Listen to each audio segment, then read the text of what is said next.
Uma ótima tarde a todos, eu sou o Felipe Nascimento, estou aqui ao vivo no BMC Market, porque aqui você fica por dentro de tudo que está mexendo com o mercado financeiro.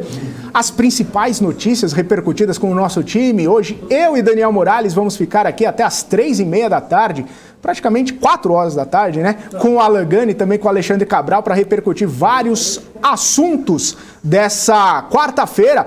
Vamos falar sobre os destaques de hoje, porque o CAD aprova a venda da imóvel com restrições para evitar riscos de concorrência e a ação dispara na Bolsa. Nubank pode distribuir BDRs de graça para os clientes e elevar o número de investidores na Bolsa. O Banco Inter tem segundo dia de valorização. Seria um efeito Nubank aí nas ações do Banco Inter, também aquela questão de listagem, de pedido de abertura de capital lá nos Estados Unidos. O Banco Central divulgou hoje pela manhã a ata da reunião do Copom, que elevou os juros para 7,75%. O mercado vê um tom mais duro sobre o risco fiscal e também inflação. A gente vai repercutir isso também. E claro, a expectativa sobre a votação da PEC dos precatórios, a definição sobre o orçamento, que segue colocando incertezas aí sobre o cenário doméstico.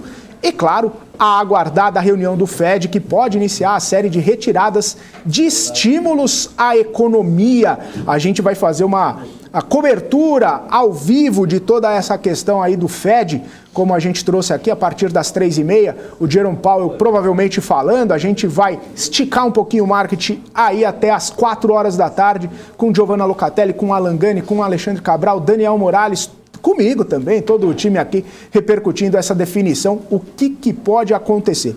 E hoje também teremos vários assuntos trazidos aqui para a gente discutir.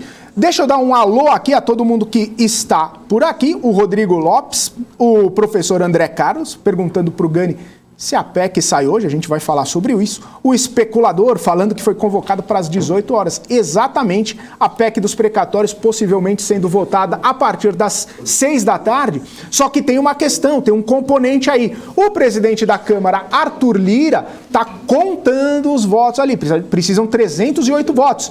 O Arthur Lira está contando ali, voto a voto, se tem voto suficiente para aprovar a PEC, porque se não tiver, segundo o próprio líder do governo na Câmara disse, ele falou o seguinte: olha, se não tiver voto suficiente, a PEC não é votada hoje, não é votada amanhã e não é votada nem na semana que vem. A gente precisa desses votos. O professor André Carlos está por aqui, o Rafael Correia está por aqui também, Felipe Lippe, quem mais está por aqui? O Peter Santana. Boa tarde, Peter Santana. Ótimo falar contigo. Valdano Simão, Carlos Melo, Rafael Silva, o MPK, todas as tardes aqui. O Lordan está por aqui também.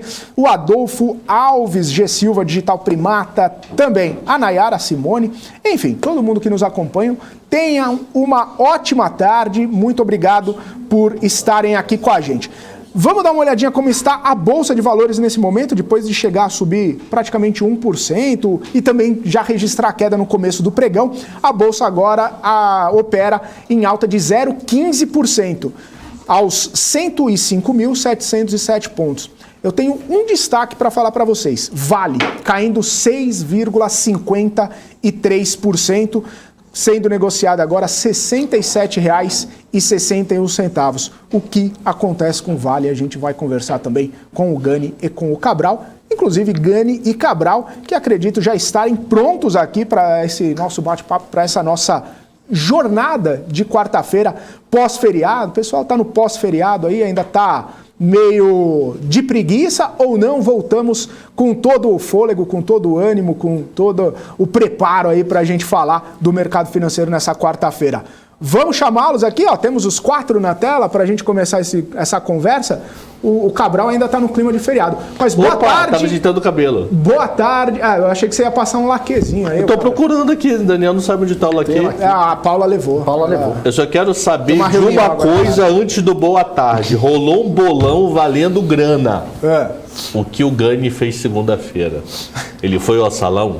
Ele foi ao spa? Ele foi ao jazz? O que Gani fez segunda-feira? Segundo um dos nossos telespectadores, ele cansou de jogar golfe e comer escargot no feriado. Não duvido, não. Imagina Gani jogando golfe. Aí minha bolinha. Aí a bolinha vai. Uma não bolada joguei bem. lá. Não aprendi de novo. Um escargozinho aqui. Aí vai de novo, joga a bolinha. Vamos que vamos. E um escargozinho. Tomando come escargot, come um pistache. uma bela cava. Toma champanhe. Aí vai. Mano. Ele nem pode se defender, olha lá. E pior que ele não tá desmentindo a gente, então foi verdade. Nem falar, nem precisava, não sei o quê, não tava estudando, tava trabalhando, tava com meus pais, não falou nada. Então é verdade. Boa tarde, então, Alexandre Cabral. Boa tarde, beleza? Como é que foi aí, dia dos finados? De paz, tranquilo? Em casa, com a família. Vocês dois que fazem parte do... Qual é o nome do programa de quarta-feira? É investimento global. Portfólio global. Fizeram ontem BMC Market para o cliente e o mundo inteiro. Ontem? Não, porque ontem os Estados Unidos... Não, porque o portfólio global é de quarta-feira, Cabral. Então o público já está doutrinado. Entendi. Já está consciente de que é quarta-feira, 6 horas.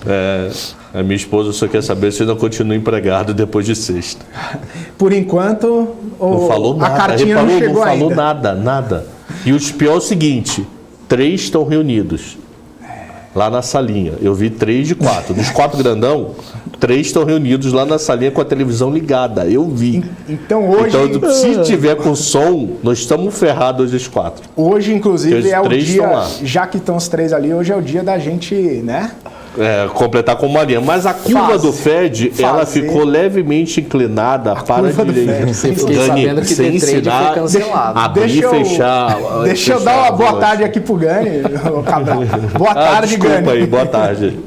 Boa tarde, estava com saudade de vocês, né? Na segunda-feira que eu tive a minha folga. Merecida, obrigado, junto com o Daniel Morales. E agora o quarteto está de volta aqui. A quadrilha, né? A quadrilha está de volta. No melhor programa da internet. Muito bom. E segundo o Rafael Correia, o BMC Market tinha que ser do meio-dia às 9 da noite, de segunda a sexta. Não dá ideia, não. Não dá ideia, não. Dá ideia, não. Já não tem família mesmo. Dá ideia. 75% do PIB BMC está reunido. Não dá ideia, não. Não dá ideia. Que ligo para os outros 25 formam 100 não tapa. Não dá ideia, não, mano. Nossa, não dá ideia, não, porque já tá ali formou na maioria sala. na já votação. Tem maioria ali para... Pô, não. Vamos mudar de assunto? BMC News está no ar. Mas é isso. Morales, boa tarde para você novamente. Boa tarde, Felipe, Gani, Cabral. É um prazer estar de volta depois de alguns dias de folga.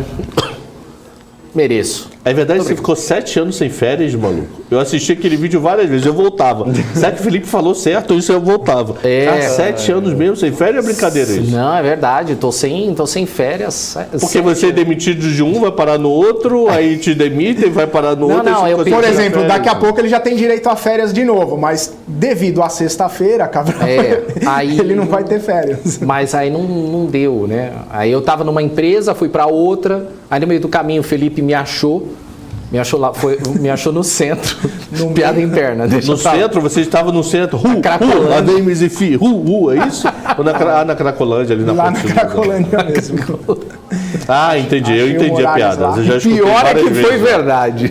Sem citar nomes, mas vocês já me falaram algumas vezes essa piada, é maldade.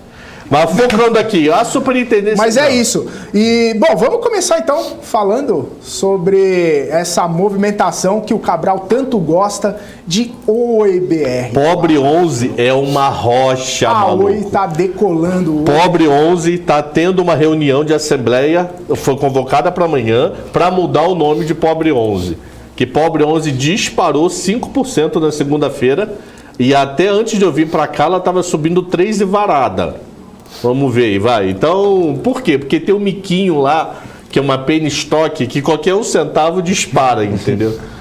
Que não podia ter. Se a gente seguisse regras de B3, a Oi não estava no nosso índice, não. Porque a ação com média de abaixo de R$1 nos últimos 30 dias não pode fazer parte de nenhum índice da Bolsa. Mas, vamos falar as empresas do índice. Cielo subindo 2,68%. OIBR3 está subindo 9,09%. Cogna hoje, vamos ver Cogna hoje, subindo 2,86%. E a outra qual que é? Oi, Cogna, Cielo, IRB. IRB tá zerada para mim aqui. Tá 0,21, subindo 0,21, ou seja, todas no patamar positivo. Mas, E a Bolsa Brasileira cai 0,05. Que mico não ter pobre 11, mano. Explica aí o que é o pobre 11. Pobre 11 é uma carteira... uma brincadeira minha, de nós quatro aqui, que nós fizemos na quinta, sexta-feira, onde a gente estabeleceu a seguinte brincadeira. Na virada do ano, nós aplicamos R$250 em Cielo, em Cogna, IRB e Oi, totalizando R$1.000.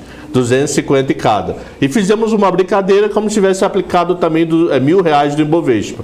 E atualizamos esse número. O Ibovespa, eu não lembro agora, eu vou abrir a planilha aqui, eu estava 800 e pouco, e esse quarteto estava 500 e alguma coisa.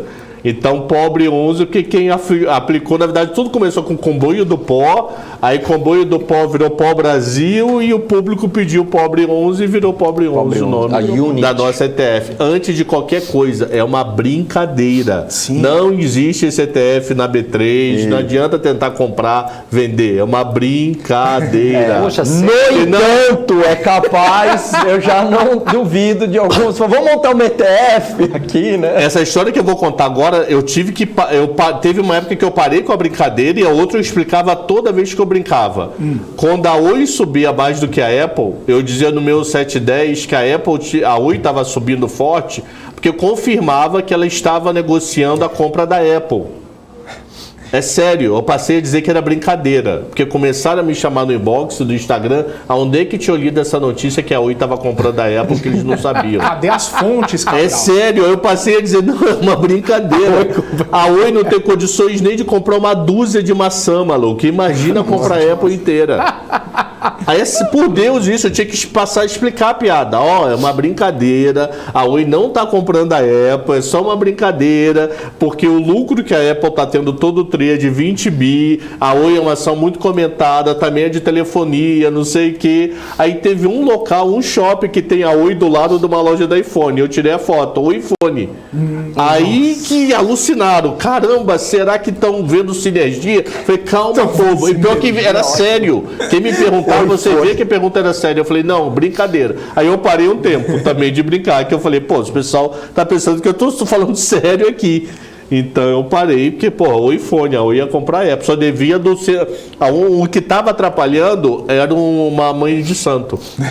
Porque ela não estava conseguindo receber Steve Jobs para confirmar a negociação, entendeu? Meu Deus.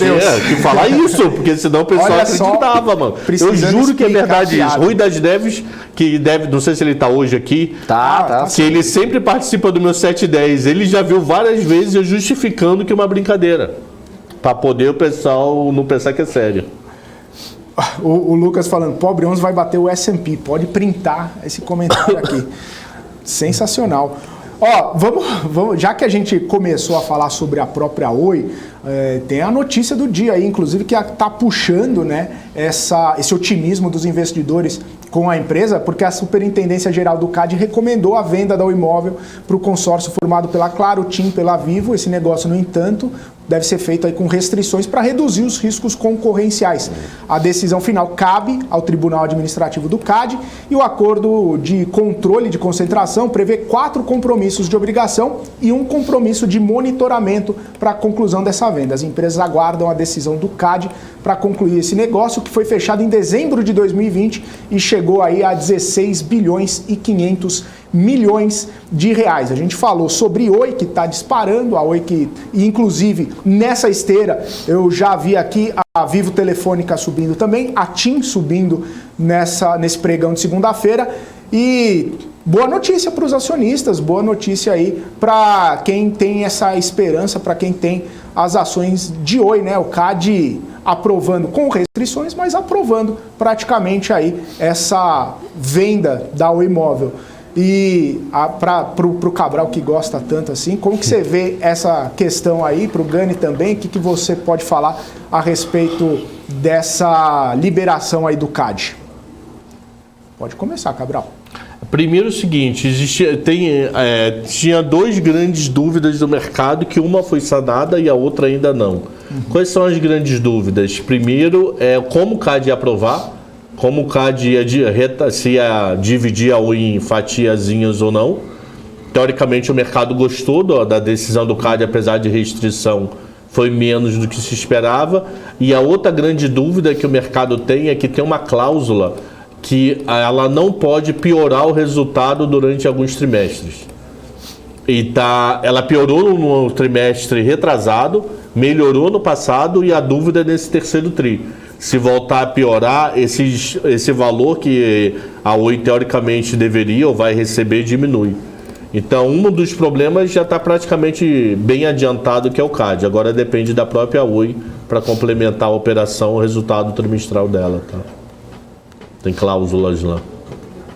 Entendi. E aí, Gani? Isso aí era algo que já era esperado, mas a partir do momento que é algo mais concreto, né, e como o Cabral falou, de que forma que isso iria também ocorrer, isso não estava no preço, então isso formou preço, né? Primeiro a própria concretização da hipótese, né, que todo mundo já estava esperando, mas agora é um avanço mais concreto. E a segunda é a forma. Agora, eu imagino o seguinte, com uma aprovação do CAD, enfim, efetivando, há espaço para a empresa subir ainda mais e também favorecer os concorrentes. Nem tudo foi para preço, tá? Eu não acho que o mercado seja tão eficiente assim que já incorporou tudo isso no preço. Acho que não, acho que há espaço para a empresa subir ainda mais. Dá para reprecificar e ter um upside bom ainda. Sim, sim. Agora, é um case, né? Eu até estava conversando aqui com o Saravalli antes de entrar. É um case muito arriscado, né? Então, assim, para quem gosta de risco e tal, tem uma baita chance aí de um upside muito legal. Mas tem que estar ciente que é algo bastante arriscado, né? Não é uma garantia aí que você vai ter um grande retorno. Mas se ele se concretizar, ele vai ser alto, né? Esse é o ponto.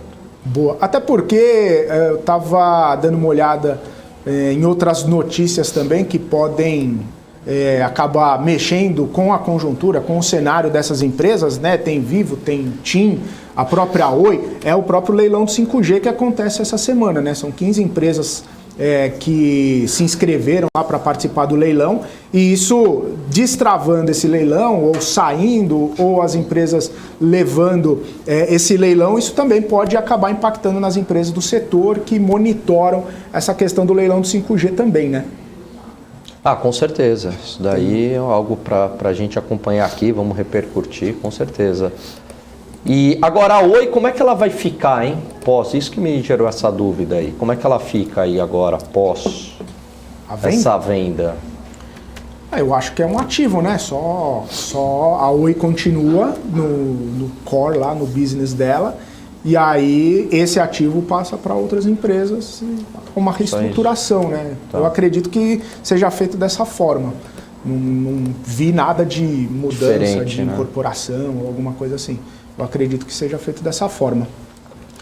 Nesse momento, POB3 sobe 3,03 e corrigindo a minha informação. Subiu na sexta-feira, segunda, 7,15, tá? Então, POB3 é uma rocha. É lua. Ela é tão uma rocha que hoje não está no preço ainda da quinta-feira. Mesmo ela subiu do 7,3, ela não está no preço da quinta. É surreal isso. Não, perdão, isso é Ibovespa, perdão, desculpa. Opa! Ela está no preço do dia 20 de outubro. Entendi. Mas hoje sobe 3,03. 3,03. O Rui está falando verdade, Cabral. Você teve que explicar. Até, o Rui falou que até perguntaram para ele se sabia sobre isso que você falava. O Cabral com fake news, onde já se viu uma coisa dessa, hein, Cabral? Brincadeira. Mas tem umas brincadeiras que o pessoal faz que tá na cara que é brincadeira e você precisa ficar explicando, né? Mas para quem tá entrando no mercado financeiro agora, não tem às vezes noção que a lucro da Apple nos últimos 12 meses foi 80 e poucos bi de dólar. Você tem noção disso, pô? 80 bilhões de dólares em 360 dias, é o lucro da Apple. 80 bi. Se nós falarmos em reais, é 500 bilhões de reais. O lucro da Petrobras foi 31 bi de reais. O lucro dela foi 500 bilhões de reais. Não, 31 em um trimestre. Se eu analisar isso, dá, vai lá, dos 150 contra 400 bi. É muita grana, mano. Até teve uma época aí que falaram que a Apple tava a fim de comprar a Netflix. Mas aí eles falaram que não, que eles poderiam... Porque a Oi não gostava da ideia. A Oi não gostou da ideia. Aí falou, não, Netflix é micada, ficar vendo série lá de televisão, isso não tá com nada. Eu sempre esqueço que eu tenho que andar espelhado aqui. Então, não tem futuro, não. Maravilha. Boa. Vamos... Eu tô tentando pegar aqui o market share aqui dentro da Oi, né? Quanto que representa clientes móveis, que é o que seria vendido, e fibra, né? Internet e tal. Tá. Estamos aqui só para... para saber qual que é a participação disso dentro da empresa. Dentro da empresa, exatamente. Tá. Composição, né? Falei market share, corrijo. Composição aqui. Mas já pego aqui, já... Continua aí, Felipe. Só. Alguém tem que aumentar a bancada do Gani. Reparou que ele, para ver, o negócio está diminuindo. Tem que consertar. Aumentar a bancada dele, ou ele botar um óculos. Eu meio cegueta aqui. Olha lá, dá para ver que a parte de cima do cabelo dele tem bastante. Isso é vantagem. O Marcos Manzini está falando, parece que a Oi fica com 46% da Vital e sendo uma empresa de tecnologia com Oi Soluções e outras paradas aí. Obrigado pela informação aí. Tá bom.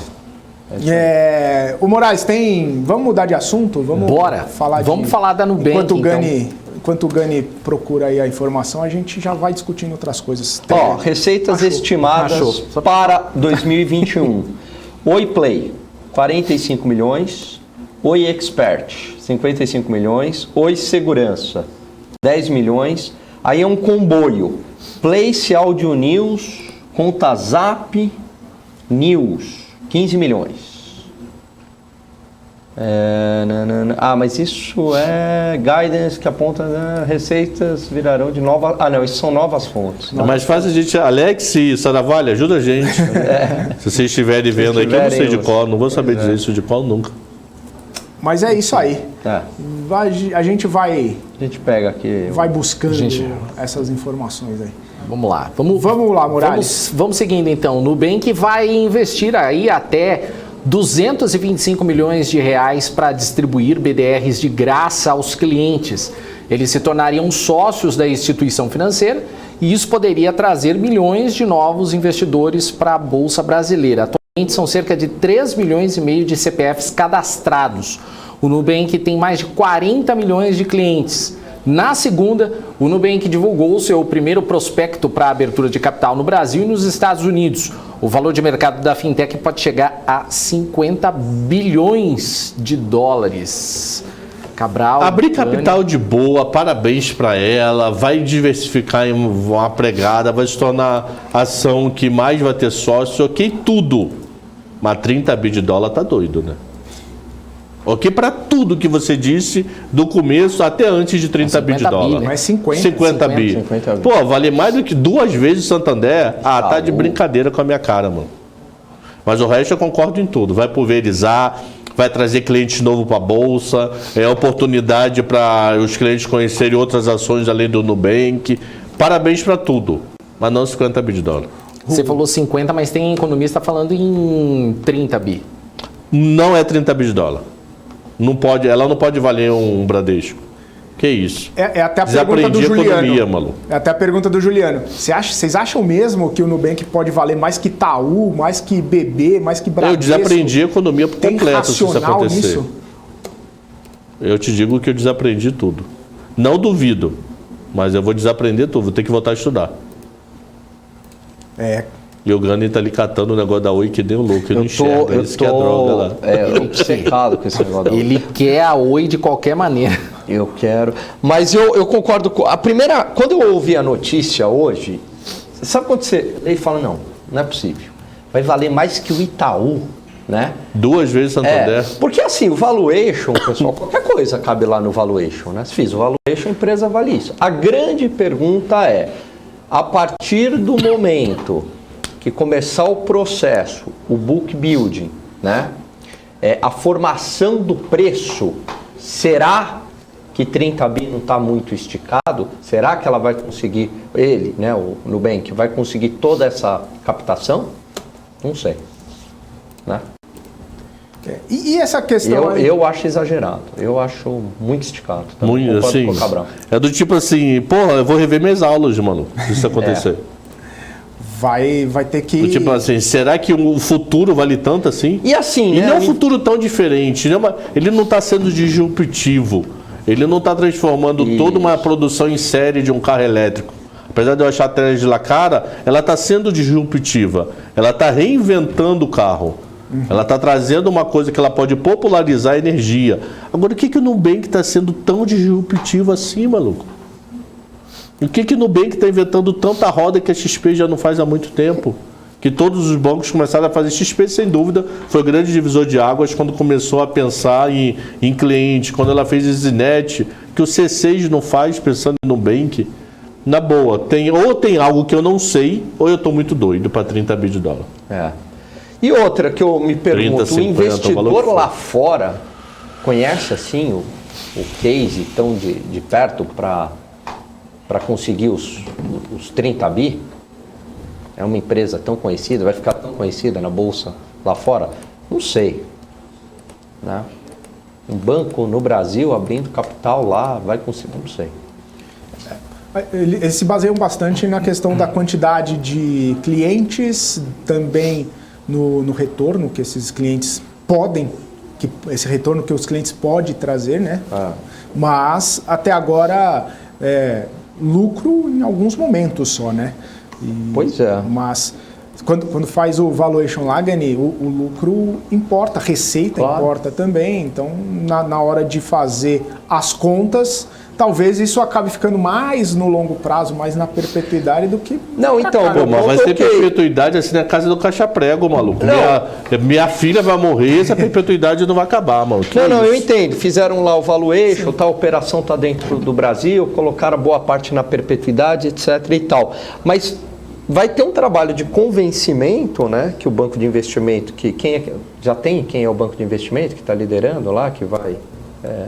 Eu não vi. Quais são os coordenados? Acho que ainda não saiu, né? São 5, se não me engano. Enfim, de convencimento desses investidores. E aí o que eu me pergunto, será que o investidor lá nos Estados Unidos, não sei, vai comprar essa tese ao ponto de conseguir uma captação de 30 bi? Esse mês aqui eles vão começar o roadshow, né? E aí vai lá... aí tem todo esse processo, exatamente. E é importante no roadshow, por quê?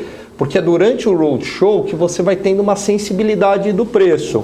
Fala, bom, vamos lá, sei lá, colocamos a $10, 3 bilhões de ações, 30 bi.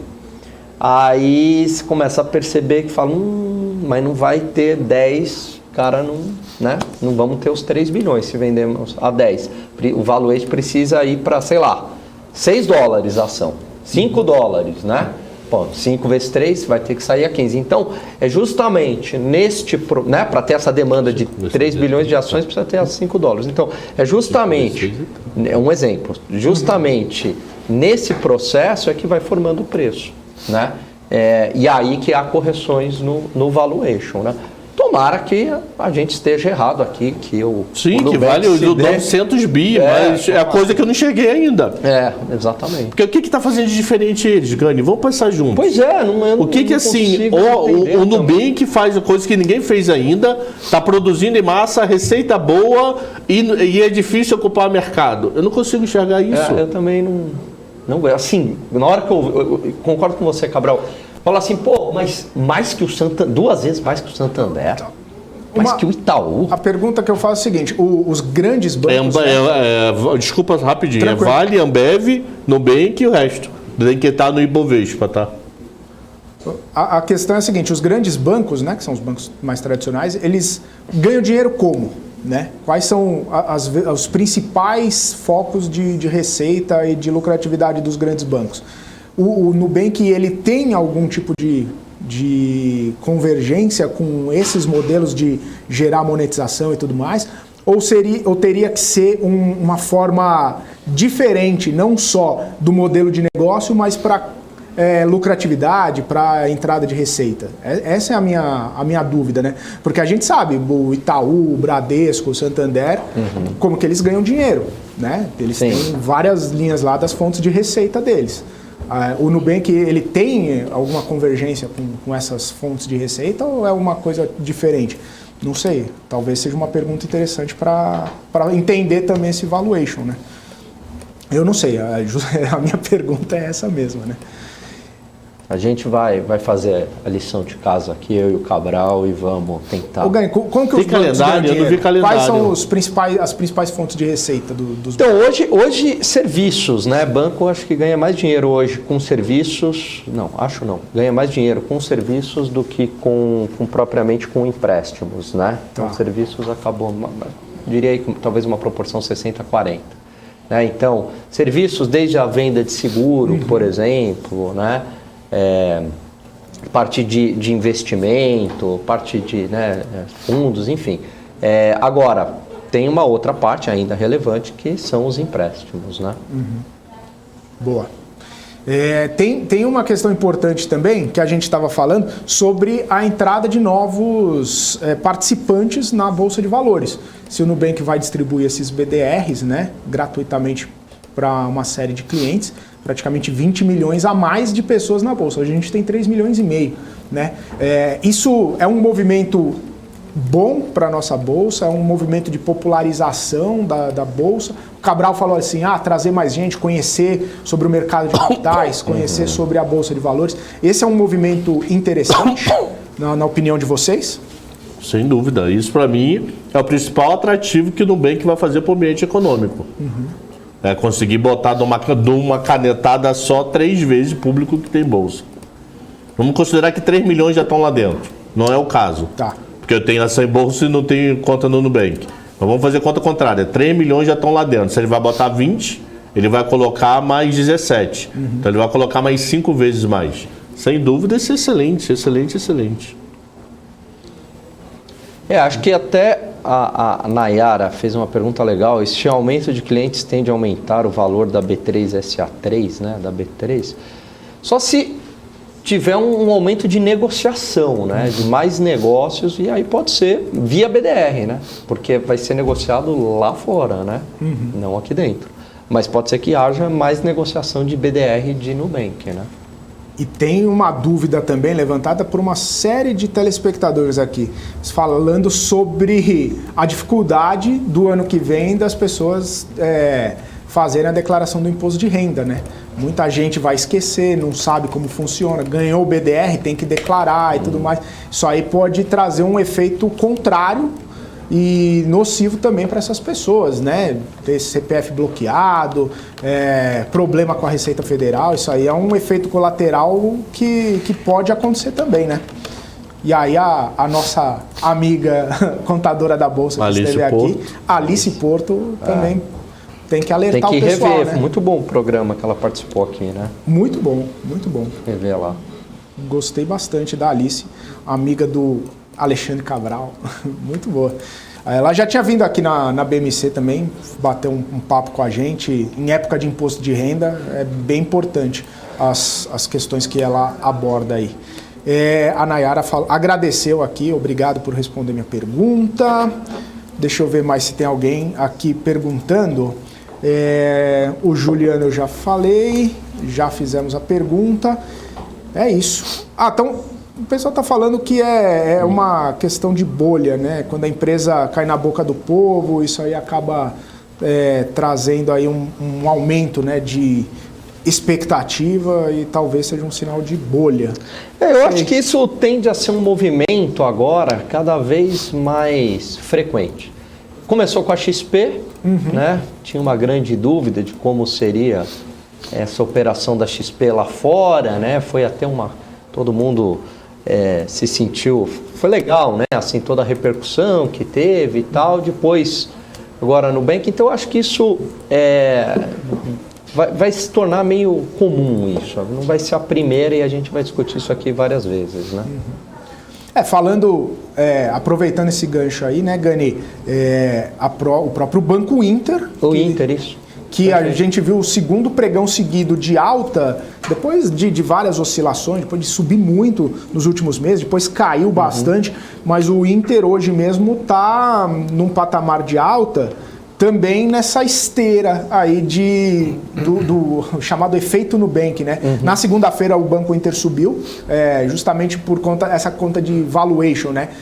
Muitos investidores pensaram assim, bom, se o Nubank com tantos clientes, com tanto de lucro tem esse valuation, o Inter fez a proporção ali, talvez esteja descontado. Mas hoje também saiu a notícia que o Inter preencheu lá os documentos, né, nos Estados Unidos para abrir o capital, né? Preencheu os documentos, fez toda a burocracia lá com a SEC. E aí o Banco Inter também acaba entrando nessa esteira aí de uma possibilidade de crescimento, de um valuation atrativo e da empresa poder crescer também nesse longo prazo. Você acha que o efeito Nubank, essa questão de abrir capital no exterior, captar recurso no exterior, acaba sendo mais atrativo para a empresa do que propriamente aqui no Brasil? O cenário também leva em consideração? Como que você vê isso, Gani? Então, não é uma questão tão trivial, né? Porque, assim, evidentemente que a empresa aqui no Brasil, ela é mais conhecida, né? Os investidores locais acabam conhecendo mais a empresa, enfim. E, então, ela pode ter uma captação maior no mercado local pela visibilidade que ela tem.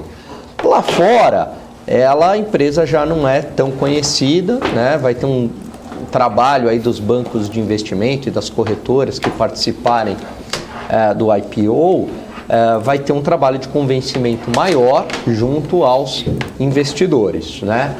Uma das vantagens é a captação a taxas de juros menores, né? Porque uma vez que você está... Isso aí para dívida, tá? Estou falando de ações. Uma vez que você está no mercado lá fora, né? Se você faz uma captação via dívida lá fora, é mais barato. Nada impede também de uma empresa contratar uma dívida lá fora. Agora, na contratação de ações, né? Dado que o risco lá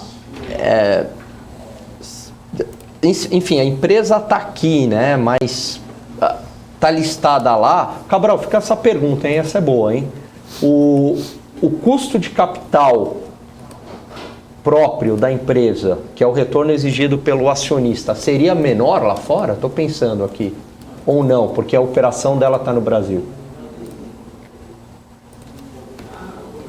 Entendeu?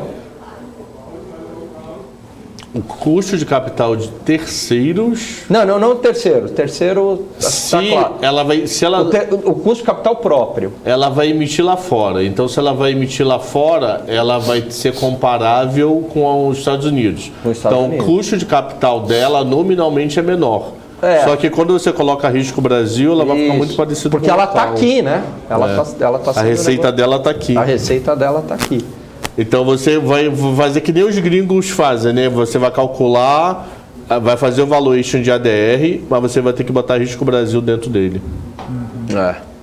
Então, enfim, não muda muito. Eu acho que é mais essa questão aí de visibilidade. O que ele pode ter também do tipo que a chance da Nubank já ter feito um roadshow é gigante. É gigante. Quando eu trabalhava na Asset, eu fazia juros e dólar, né? Só que o cara que dividia a bancada comigo era juros e dólar para um lado e o cara do dólar como se fosse esse Morales, sentava da ações, sentava do meu lado e ele tinha a equipe dele. Às vezes quando ele falava, hoje vai ter eu não vou citar nomes aqui por questão de ética, vai ter empresa J que vai vir conversar com a gente sobre a IPO. Mas eu falei, a empresa J não tá nem em jornal. Então, é isso mesmo. Ele está indo em grandes grupos, em grandes assets. No caso, a gente era um asset com um pequeno braço family office, que eles estão vendo a nossa possibilidade. Se a gente achar interessante, aí eles vão na CVM, faz o IPO, faz tudo. Então, eles fazem um pequeno roadshow e nada impede de, nessa rodada, ele ter tido interesse de gringo e gringo falar, eu aplico, mas se aplicar em Nova York. Ou Nasdaq, sei lá. Aplico se aplicar nos Estados Unidos. Então, vem aqui e replica o BDR Brasil. Aí, ok. Aí eu não estou nem aí se você replicar BDR Brasil. mas só aplico se fizer aqui fora. O que já aconteceu é de algumas empresas como a Vale, ela faz em paralelo. Ela faz um follow-on aqui e lá fora. Só que esse lá fora, ele não replica um BDR aqui dentro. Ele faz uma emissão Brasil e uma emissão lá fora. Então, na verdade, ele faz 2 emissões de Brasil, porque como você é brasileiro, ele faz 2 emissões de Brasil, só que uma ele bloqueia e transforma em emissão nos Estados Unidos, através de um ADR, e faz uma emissão local. Pelo que eu estou entendendo, a Nubank não, ela está pedindo permissão brasileira para vir via BDR para cá. Diferente do que a Vale fazia. Então, há uma chance, não estou dizendo que isso é o caso, porque não dá para enxergar agora, só quem sabe disso é a própria Nubank, de ter tido gente grande que falou, eu aplico, mas se fizer tudo aqui fora. Não duvido. Boa. O Eduardo Lemos, ele está fazendo uma pergunta, ele faz uma pergunta para o Galan Gani. Você acredita que o lock-up do Nubank de 12 meses seria uma espécie de CAC? 12 meses de lock-up? Nossa. Ah, isso é de brincadeira com meus cornos, mano. 1 ano de lock-up? Mas vai ter isso? Ah, acabou. Vamos lá, o presidente da Câmara. 30 bi, 12 meses de... Não, eu vi alguma coisa nesse sentido. 12 meses de lock-up? 12 meses? Eu não sei exatamente se são 12 meses, mas eu li que provavelmente vai ter lock-up. 30 bi com esses 12 meses de lock-up. Aí... Não, qual que é o problema disso? Não, mas não vai ser tudo lock-up, né? Deve ser um pedaço. Não, você não pode negociar, né? Você durante 12 meses você não pode ser presa. 30 bi e aí você não pode. Não, mas vai ter demanda, mas o investidor vai falar, bom, eu vou comprar essa ação. E vou casar. Se você casar 12 meses com essa brasileira. 90, mas não deve ter visto lock-up de 1 ano, maluco. Eu vou casar com essa brasileira 12 meses, não posso me divorciar. E aí? Eu já vi de Você compraria essa ação? 12 meses sem poder vender? A ação pode despencar, descobrir o inferno. E se ganhar? Não, mas 12 meses é muito travado, 12 meses. Você ganhou 12 meses. Pra mim, isso. Liquidez é um fator muito importante, né? Pô, isso pra mim prova que a própria Nubank tem medo dela, maluco. Porque ela tem medo de vagabundo, quer dizer, de investidor comprar e sair desovando no primeiro dia. 12 meses? Fazer um... Pô, a gestação de uma criança é 9 meses. 12? Como chama aquele movimento lá? Vamos falar de Arthur Lira. Que você compra e vende no mesmo dia pra... Day trade? Não, de IPO. Underpricing. Eu esqueci o nome. Underpricing. Você compra, espera subir. O que os... estão dizendo que 12 meses é só para gratuito, é isso? Bom. Se for só para gratuito, tudo bem, de graça, de grátis, se vira, 4 anos de lock-up. De graça. Se for só de graça, aí pode me mandar, eu compro. Aí é um CAC. Se for para essa ação de graça, até minhas filhas vão abrir conta no Nubank. Aí ganham ação e não fazem nada, só para poder ter ação no Nubank. Se for para o povo de graça, aí é história. Você vai ter ações, abra a conta na Nubank, ganha a ação, certo? Não pode vender. A estratégia de marketing é boa. Uma coisa que a gente tem que fazer, eu estou percebendo isso, colocar uma câmera única e nós 4 um do lado do outro. Porque reparou que eu começo a falar, tirando o Felipe, que é profissional, até o próprio Daniel, que o Felipe é meu chefão, né? Aí ele tem que olhar pra câmera e não olha pra gente. Eu e o Gani, a gente olha um pro outro pra caramba. Então, repara, quando o Gani tá olhando pro lado, ele tá olhando pra mim ou pro Daniel. E eu a mesma coisa. Então, põe uma câmera com nós 4 aqui, ó, que fica mais fácil. Você tá falando, mano, que eu não sou profissional? Não, você é profissional, mas você é menos assim... Menos profissional. Menos profissional, Caxias, entendeu? Que tem que tá me chamando de Caxias? Tô chamando de Caxias. O cara é editor-chefe do grupo BMC Brasil, né? Então, como o cara é editor-chefe do grupo BMC, ele tem que olhar certinho. Ele, antes de entrar aqui, ele pentei a barba, mano. Calma aí, deixa eu agradecer o Pablo e o Rafael que me falaram aqui. Da flipagem. Flipagem. Isso acontece, deixa eu só pegar, isso aí é um tema super interessante. O que acontece muitas vezes? Lembra do caso da Bovespa? Quanto que subiu a Bovespa? Vocês lembram? 50% num dia, né?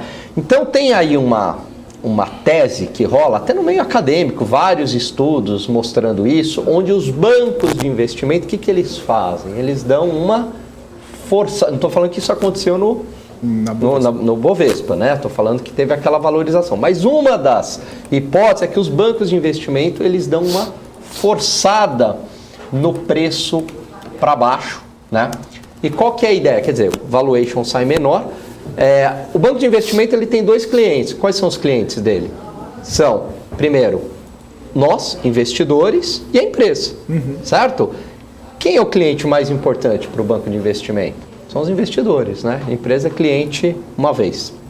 E aí a ideia é que você justamente faz esse valuation menor, essa é a hipótese que está nos livros e tal. Você coloca o valuation menor justamente para ter essa valorização no primeiro dia, entendeu? Então é o underpricing, então o preço ficou menor. Aí você tem a flipagem, valorizou, o investidor fica feliz, fala, caramba, sempre quando esse banco de investimento está na jogada, tem valorização no preço das ações. Vou sempre com esse banco de investimento, entendeu? Então é algo bastante estudado pela academia, que é o fenômeno do underpricing, estudado internacionalmente. A gente conversa bastante sobre isso aí, né? Até eu pego algumas referências que o Marcos Saravalli fala, poxa, mas por que sobe 30%, 20%? Alguém está deixando dinheiro na mesa. É isso aí. A empresa faz esse underpricing aí, a empresa está deixando dinheiro na mesa, está deixando de colocar grana no bolso logo na precificação do seu ativo ali. É isso aí. Né? A empresa está deixando. Mas isso sempre é ruim? Não sei. Na reunião com esses caras, eles falavam isso pra gente. Coisas de bastidores que sem falar nome também. Por favor. Às vezes eles falavam pra gente o seguinte, olha, o preço é 10,12. Aí eu paro para fazer uma conta. Se eu não sou tão grande, nem todo mundo me conhece. Se eu meter a 10, essa porra despenca, ninguém nunca mais vai querer olhar para minha cara. Então o que eu faço com o estabilizador de preço? Que eu tenho uma instituição para estabilizar o book build, né? Que não é o coordenador, é um apartado. O estabilizador de preço, combino com ele o seguinte, faz a 9. Aí vai falar, porra, maneira 10 com 12, faz a 9, vão falar de mim mal pra caramba no começo. Fez a menor, não sei o quê. Eu vou dar 3 resultados trimestrais tão bons, que essa ação vai esticar. Aí depois eu imito o debênture mais barata. Faz a 9. Então às vezes eles abaixam, e se for uma empresa boa, né? Ele tem que ser uma empresa boa por trás. Né? Aquela que faz IPO é um lixo de empresa, como várias estão caindo de 70% esse ano. Mas se a empresa é boa e ela mostrar resultado, depois ela faz emissão de renda fixa barata pra caramba. Por quê? Porque gringo passa a acompanhar, o mundo passa a acompanhar. Se ela fizesse a 10, o tombo dela inicial podia ser tão grande que ninguém nem olhava mesmo para ela, mesmo com resultado bom. Às vezes é um pedido da própria empresa. Falei, cara, jamais imaginar isso. Não, faz isso mesmo. Depois a gente estica, emite debênture, emite título aí muito mais barato. Não é um projeto para agora, é um projeto para anos. Espera só nossos resultados trimestrais. Eu já vi empresa que deu muito certo isso. Tá aí então, né? Nunca que eu ia imaginar esse cenário aí. Momento cultural. Sensacional. 14 horas, 58 minutos. É por isso que a gente adora, adora as perguntas dos nossos 31 segundos. Telespectadores, porque sempre rendem muitas boas discussões aqui, viu? Muito bom. O Pablo está perguntando o seguinte, quando uma pessoa recebe um BDR sem ter conta em corretora, abre uma conta em corretora automaticamente para a pessoa, de repente o Nubank agora ele tem corretora também, né? Não, o que acontece? Ele pode emitir ação e essa ação ele tirar a listagem da B3. Então a Previ faz muito isso. A Previ, por exemplo, a Previ é o maior fundo de previdência do Brasil, que é do Banco do Brasil. Então eles não têm 100 quantidade de vale, eles têm 4% do capital social, é só pancada. Então em vez de eles pagarem muito custódia para a B3, eles tiram da B3 a ação e encostam dentro do Banco do Brasil como custódia. Então como custódia pode ir para um banco. Então nada impede, eu não sei como é que vai ser a estruturação da Nubank, mas ela pode fazer, abrir todo mundo no Easy Invest e botar todo mundo lá. Mas imagina se ela não tiver a Easy, ela entrega fora do ambiente de B3. O problema é que a liquidez é uma droga, você vai ter que pedir para transferir. O que eu acho que vai ser a vantagem da Nubank, até mesmo para pensar no futuro? Vai abrir 1 zilhão de conta na Easy Invest, você tem que ter conta na Easy Invest, é só confirmar aqui no site ou no teu aplicativo. Confirmou, a conta está aberta e ela te entrega lá até mesmo para negociar no futuro. Mas ela pode entregar via banco, como a Previ faz, para evitar pagar custódia muito alta para B3 e não tem nada de errado isso. Boa. Tem mais pergunta aqui, o Fernando Luiz falando assim, como que no caso do Nubank, né, como seria feito o cálculo de IPO versus valor de ação? O Cabral comentou naquela questão lá de algumas, falando um pouquinho sobre valor de ação, mas a precificação segue o trâmite, né? Faz o roadshow, a precificação. A conta contrária é quanto eu quero? Quanto você quer da minha? Eu quero 1 bi. Um bi, ação legal, emite entre 10 e 20. Tem muita gente emitindo entre 10 e 20. Vamos emitir nesse meio do caminho aí? 20 contra. 1 bi dividido por 20 dá dá 1 bi por 20, dá 100 milhões por 2, 500 milhões de ações, é isso? Não, 50 milhões de ações. 50 milhões de ações emite. O problema é discutir o 20.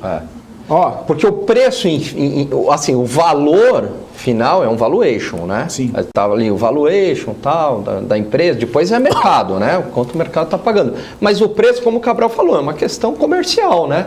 Porque se é 30, eu posso fazer 30 vendendo 10 ações a 3, como eu posso fazer 30 vendendo 2 ações a 15, né? Deixa eu dar uma notícia aqui de última hora do Fed, Cabral, desculpa só te interromper. Fed acabou de divulgar aqui, mantendo a taxa básica de juros entre 0 e 0,25 ao ano, tá? Mantém aí a taxa sobre excesso de reserva em 0,15%. Taxa de desconto em 0,25, tá? O Fed anunciou o processo de redução na compra de bônus, o tapering oficialmente, ou seja, nessa reunião agora de novembro, o Fed acabou de anunciar o tapering, tá? A gente está aguardando aqui mais informações sobre qual é essa proporção. Muitas pessoas estão falando aí em cerca de 10 a 15 bi, né, de dólares, porque são 120 todos os meses, né? 120 bilhões de dólares todos os meses de compra de ativos. Então o Fed anunciou o tapering agora, tá?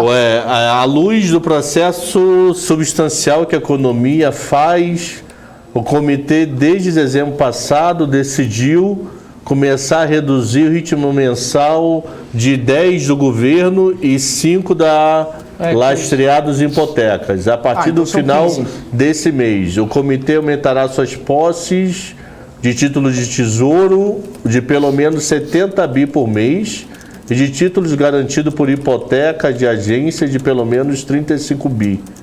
A partir de dezembro, tem que terminar de ver aqui, o comitê, 15 bi, o número é 15. Então é o que estava esperado.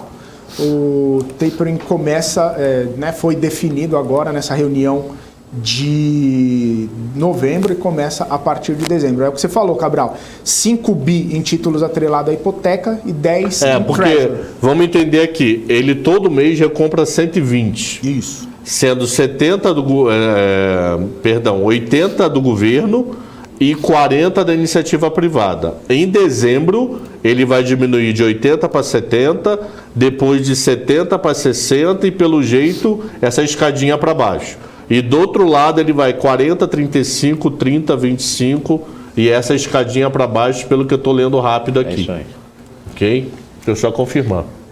Pelas contas, né, se mantiver essa taxa de 15...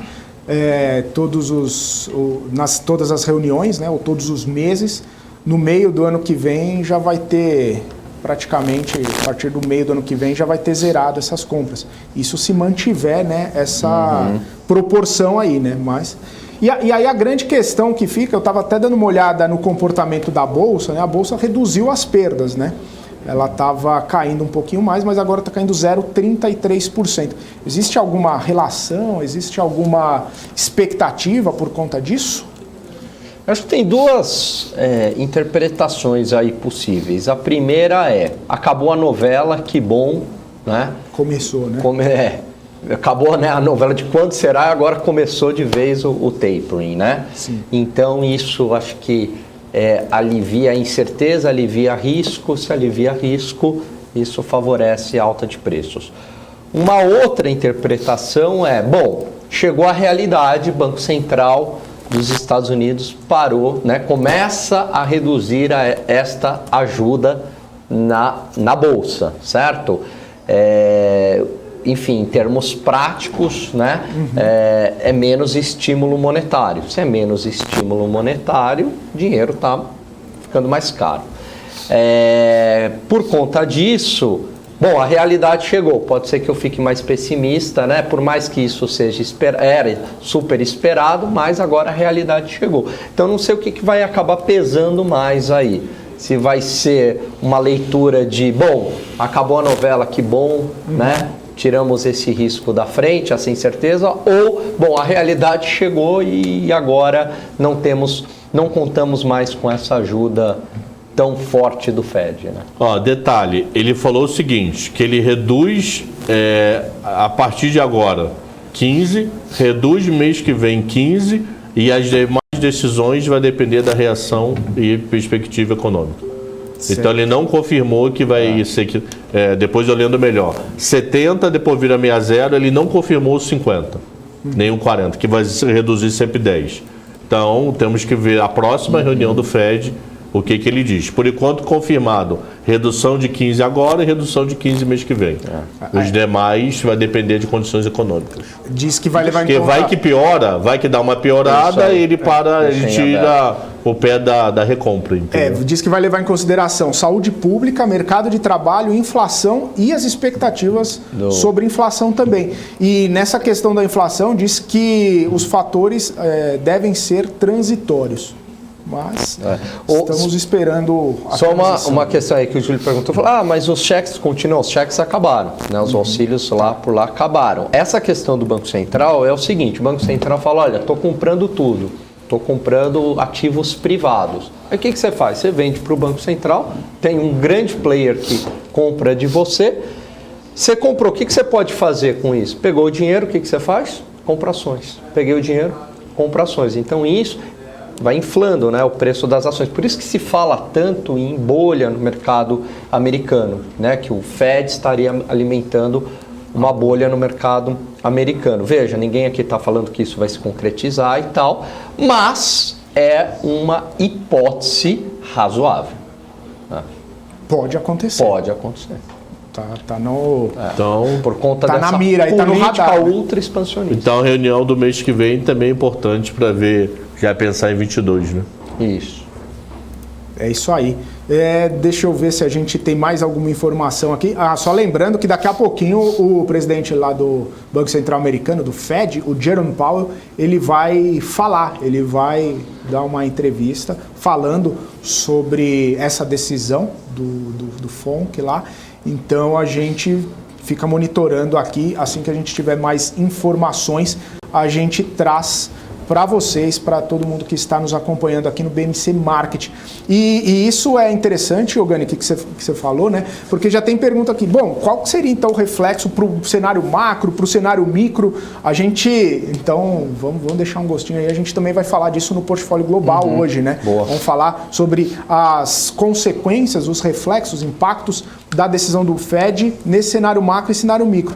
Mas a gente podia falar um pouquinho também sobre isso, né? Porque, como você falou, esse cenário de compra de ativos pode ter influenciado nas altas máximas aí das bolsas americanas. Mas isso também acaba influenciando nos ativos aqui no Brasil, em outros lugares, em todo o cenário, porque os Estados Unidos, uma das maiores economias, está retirando a compra de estímulos, né? Como que ficaria essa consequência? Como que isso poderia afetar, inclusive, aqui, tanto a nossa bolsa quanto a nossa economia?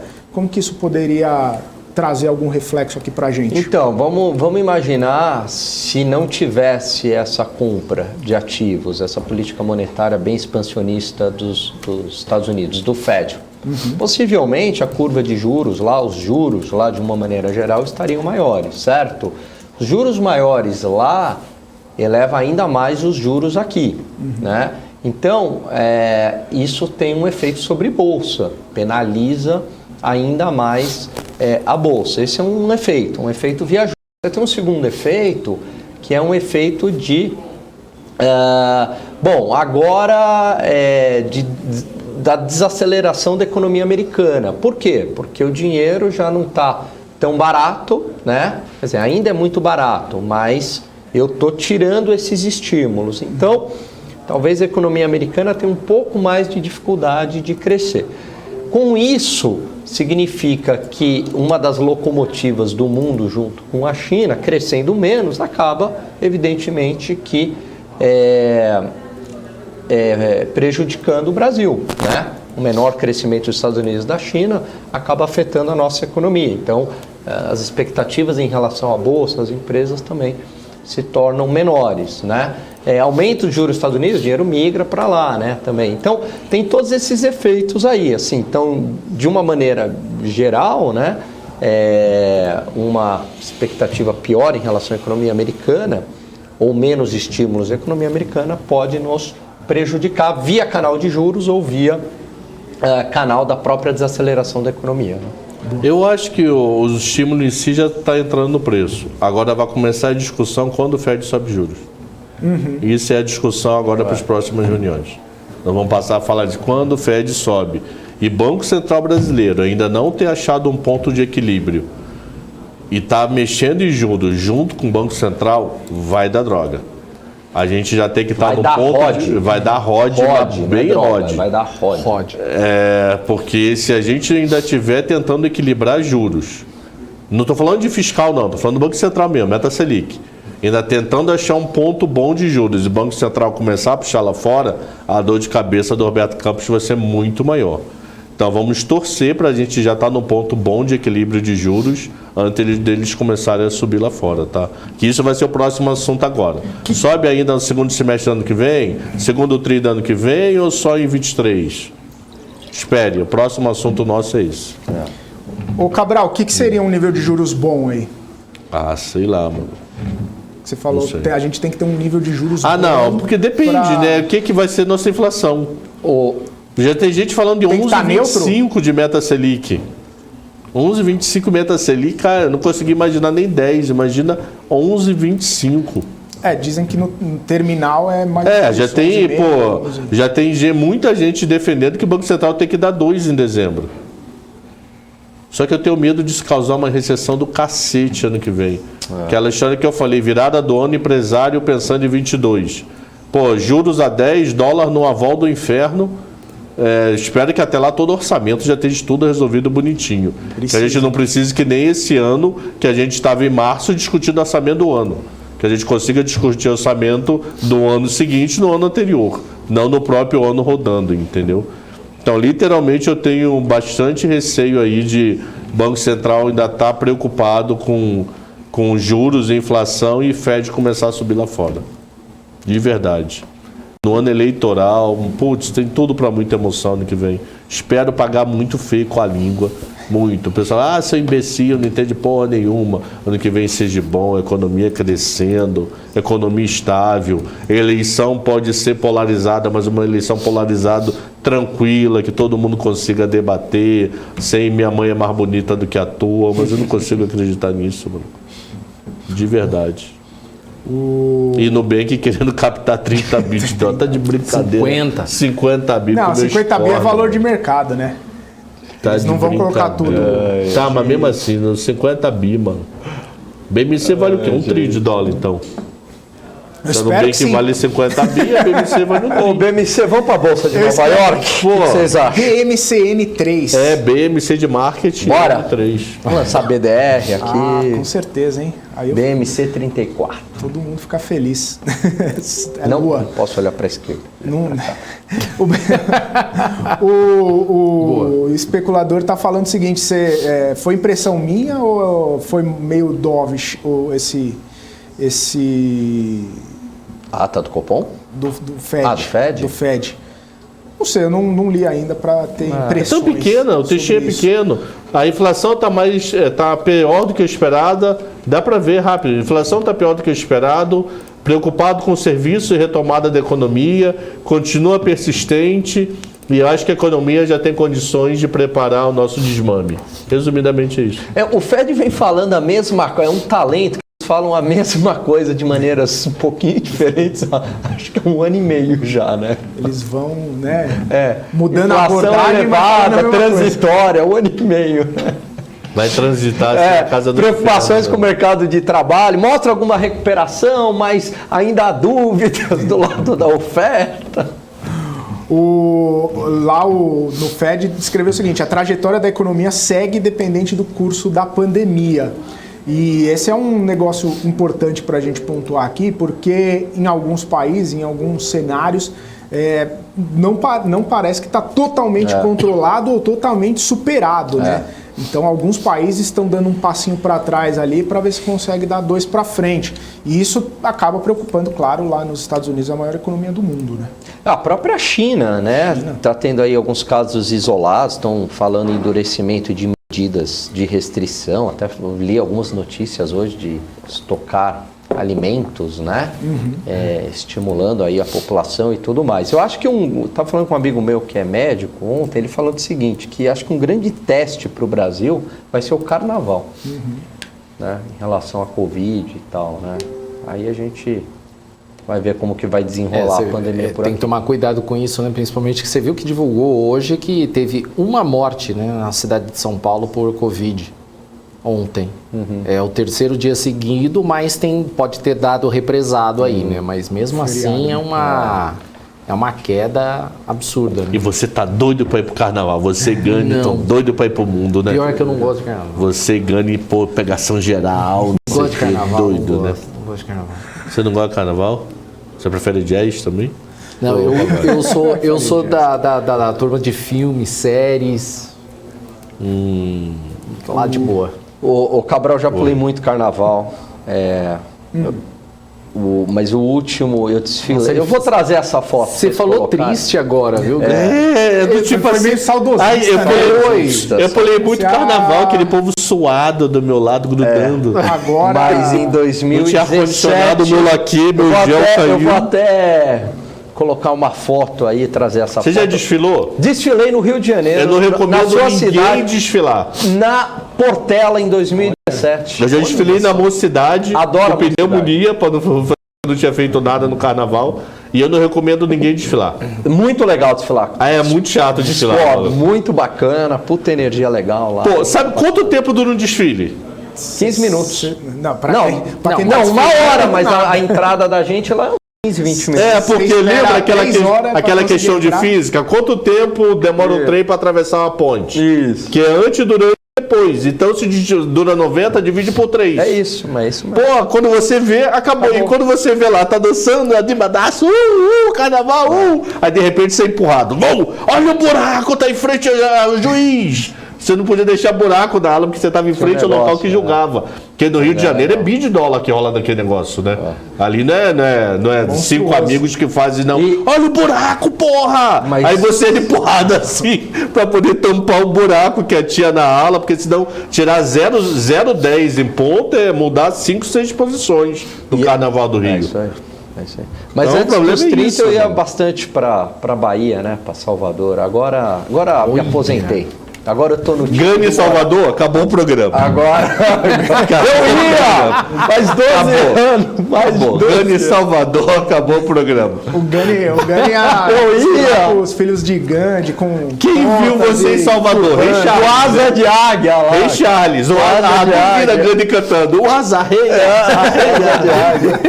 Você sabe que deixa eu contar uma coisa, Cabral. Essa é boa. Eu encontrei o Durval Leles num hotel em Natal. Aí eu falei, Durval, pô, já pulei muito carnaval aí no teu bloco, né? Putz, saudade, né? Mas agora eu, né, não tenho mais gás para isso, né? Falou, mas isso é igual carro velho, ele falou, meu rei. Se você der uma pisada ali, né, mais forte, o carro pega e vai que vai, entendeu? Vai então vai no tranco. Então essa é a dica do Durval para nós, mais de 40. Só pra gente voltar para temas sérios, minha última história, eu conheci no Carnaval de Salvador. Quem? Sua esposa? Minha esposa. Olha só. Chiclete com banana, domingo de carnaval. Não acredito que você saía no chiclete com banana. Eu saí pouco, porque cariocada sai no asa. É no asa, você manja, é isso mesmo. Pô. Eu sei. Um dia eu vou contar a história. Eu treinava Abadá. Eu ia pra treinar. Era eu e um amigo meu. A gente ficava no celular, o local era o clube. Que eu não sei nem se ainda tem aeroclube aí em Salvador. Tem o aeroclube. Quem for de Salvador, lembrado, o shopping. Aí o que a gente ia contar? A gente ficava afastado uns 30 metros um do outro e treinava, fazia arbitragem entre as rodas. Como é que tá aí? Como é que tá chiclete aí? Chiclete tá, sei lá, 200? Espera aí, deixa eu ver se você comprar 180. Peraí. Não vende não. Não sai daí. Quanto tá? A 170, 180. Enfia dois. Tá, comprado 2. Aí comprava o abadado. Aí eu negociei muito abadá em Salvador. Abraça aí vale quantas ETFs de pobre 11? Vale lote, hein? Me Abraça era elite do Asa de Águia, do domingo, segunda e terça. Então ele ia mesmo, pra ele saber Me Abraça. 2022, aí teve uma vez que eu e ele micamos com o Netinho. Porra, vamos no Netinho? Bora. Estamos micados com essa droga mesmo, ninguém queria, fomos no Netinho. Porque de vez em quando a gente se alavancava, percebia a demanda, tomava uns 15 abadás, assim, louco. Aí ficamos com o Netinho. Netinho, eu era o mais velho do trio, aí eu fui embora. Falei, vou ser preso por qualquer coisa. Eu era o mais velho, deixei embora do trio, porque eu acho que eu tô no trio errado, mano. Mas negociei muito abadá. E Gani cantando Chiclete Oba-Oba. Ou não? Eu ia, mas eu gostava muito do Me Abraça. Era o bloco que eu mais gostava do Asa de Águia. Mas eu ia também, viu, Morales? Tinha, enfim. Certo. Bom, é isso aí, vamos seguir. Vamos lá, o presidente cheiro na veia. Deixa eu trazer uma. Ô, Cabral, você vai gostar dessa. Sabe o que eu fiz na terça? Eu peguei a taxa do DI futuro e da LTN, Ambima, né? Curva zero. E comparei para o mesmo período. Você sabe resultados interessantes, Cabral? Depois eu queria até discutir. Mas o que é mesmo período? Você pegou a LTN em janeiro 23 com Não. Peguei a curva de juros da Ambima, que é a curva da LTN, né? De zero cupom lá. E peguei o DI futuro, certo? Mesmo vencimento. Isso de várias datas? Várias datas. E aí eu comparei o quanto que estava a curva da Ambima e DI futuro. E surpreendentemente... Você calculou casado, que é a diferença. Casado. Tem prazos onde a taxa da Ambima é maior, da curva da Ambima, e tem prazos onde a taxa da Ambima é ligeiramente menor. Na NTNF isso está acontecendo pra caramba. Me intrigou. NTNF tem título que é mais 20, tem título que é menos 30. Pois é, me intrigou. Eu sei um cara animal pra gente bater um papo, nós três, numa live aqui. Um cara animal que acompanha isso há 1.500 anos. Tá. Vamos bater papo nos bastidores, a gente vê a agenda aí. Pro leilão de amanhã não dá tempo que tá muito em cima, né? Pro leilão de quinta que vem a gente conversa sobre isso. Isso é legal. Pra você ter ideia, todo leilão hoje é precificado em casado. O que é o casado? É a diferença da LTN pro DI futuro. Então vamos dar um exemplo bem básico. Se a LTN está 10 e o DI futuro está 9,98, o casado está em 0,02 ou 2 pontos. Se o casado estiver em menos 4 e a LTN está em 10, o DI futuro está em 10,04. É sempre LTN menos DI. Porque o mercado alega que a LTN, como ele tem... o risco de crédito é muito próximo do DI, mas o risco de liquidez dele é maior, porque ele tem menos negócio que o DI futuro. Então ele deveria ter prêmio em relação ao DI futuro. O que acontece é que às vezes ela tem prêmio ou perde prêmio, isso é natural. Só que de vez em quando o que ele está contando? Você pega alguns vencimentos que a LTN está muito acima do DI. E naquele próprio pregão, você pega outros vencimentos que a LTN está muito abaixo do DI. Alguém está mentindo. Uma ou outra. Alguém está mentindo não na maldade. Alguém está fazendo alguma coisa bem diferente. Isso pode ser liquidez, isso pode ser entrada de gringo. A gente tem bastante assunto aí para conversar aqui. Eu vou trazer a tabela, aí a gente dá uma olhada ali, você dá uma olhada aqui, a gente fala e depois já fica como pauta aí. Né? Eu falo com o Bruno lá da Renascença para bater um papo com a gente. Tá legal. Boa.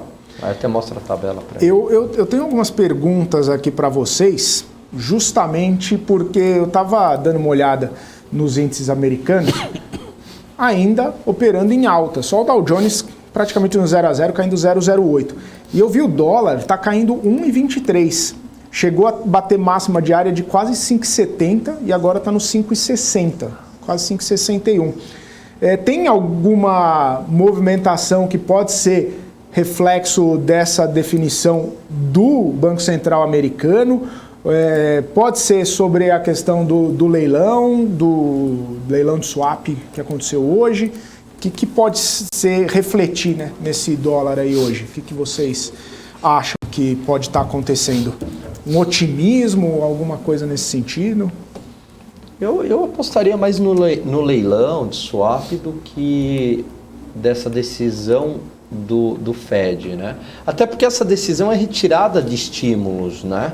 Então, em tese, isso aumentaria a taxa de juros. Não estou falando de juros do Fed Fund, né? 0,025, mas as outras taxas de juros. Então, isso fortaleceria o dólar, né? Valorizaria o dólar. Então, acho que é mais alguma questão interna, um otimismo ou o próprio leilão, né? Tem que saber se não teve fluxo. O dólar, o Helder falou, o dólar derreteu. Fora que, ele disparou na semana passada. Nós ainda, apesar de ter derretido, nós estamos falando de dólar de 5,64, né? Porra, derreteu, mas 5,64 ainda é dólar pra caramba, mano. É que era 5,71. Pô, estamos comemorando 64, mas estamos comemorando, em vez de perder de 12, fizemos 2 gols. Pô, maneiro. Mas tá 10 saldo de gol ainda, entendeu? Tá 7-1 ainda. Pois é. O Eric veio segunda? Veio. E aí, precatório? Precatório é aquela história, né? Ele falou que ia depender muito de almoços e cafés da manhã hoje. Para poder, como ia ser a relação resposta do mercado. A grande questão é a seguinte, tem almoço, tem café da manhã, mas eu posso até abrir a aspa aqui do deputado Coronel Armando, vice-líder do PSL na Câmara. Ele fala assim, a votação só deve abrir quando a gente tiver o quórum necessário. Se não atingir, não tem votação hoje, não tem votação amanhã, vai ficar para a semana que vem. Eu, particularmente, semana passada achava que ia ser semana que vem. Vai começar o pau, hein? O dinheiro no pau aí, 15h30, estão anunciando. Não, daqui a 4 minutos, perdão. 4 minutos. Mas o Eric falou pra gente na segunda que vai ser híbrido. Sim. Então, se vai ser híbrido, aí essa história já muda um pouco mais. Se fosse presencial, pra mim não ia rolar essa semana, feriadão, ir pra Brasília fazer o quê? Agora, como é híbrido, tem a possibilidade. O problema é como é que tá os bastidores aí. Ele falou hoje de manhã com a Paula, né? Como é que tá bastidores de Fundeb, tem muito bastidor sendo negociado. Eu dei uma solução que ajudaria muito o governo a ganhar base, mas não quiseram acreditar em mim. Reaviva a nossa memória aqui. Levar deputado gordo para rodízio. Ele aprova tudo, mano. Café da manhã com um copinho de cristal, não sei o que é logo pão com manteiga, Xuxa no café e come molhado. Agora, não sei o que, brioche. Que brioche pra gordo, maluco? Pronto, falei. Vale a pena. Mas o precatório é isso. Provavelmente a sessão deve começar depois lá das 6 horas, justamente porque ao longo do dia o presidente Arthur Lira vai ficar conversando com o pessoal, vai vendo se tem quórum, vai contabilizar, precisam de 308 votos. Se tiver quórum, mas não tiver voto, aí não adianta nada, porque aí não passa. Uma coisa que eu não lembro, me ajudem a lembrar. Qual era o horário oficial da votação? Tinha? Era 2 da tarde, era à noite, eu juro que eu não lembro. Não tinha, era hoje, mas ficou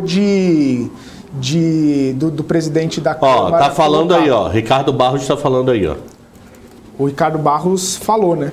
Não, tá falando agora, acabou de piscar. Você que geralmente lê, por isso que eu tô quieto. Quer que eu leia?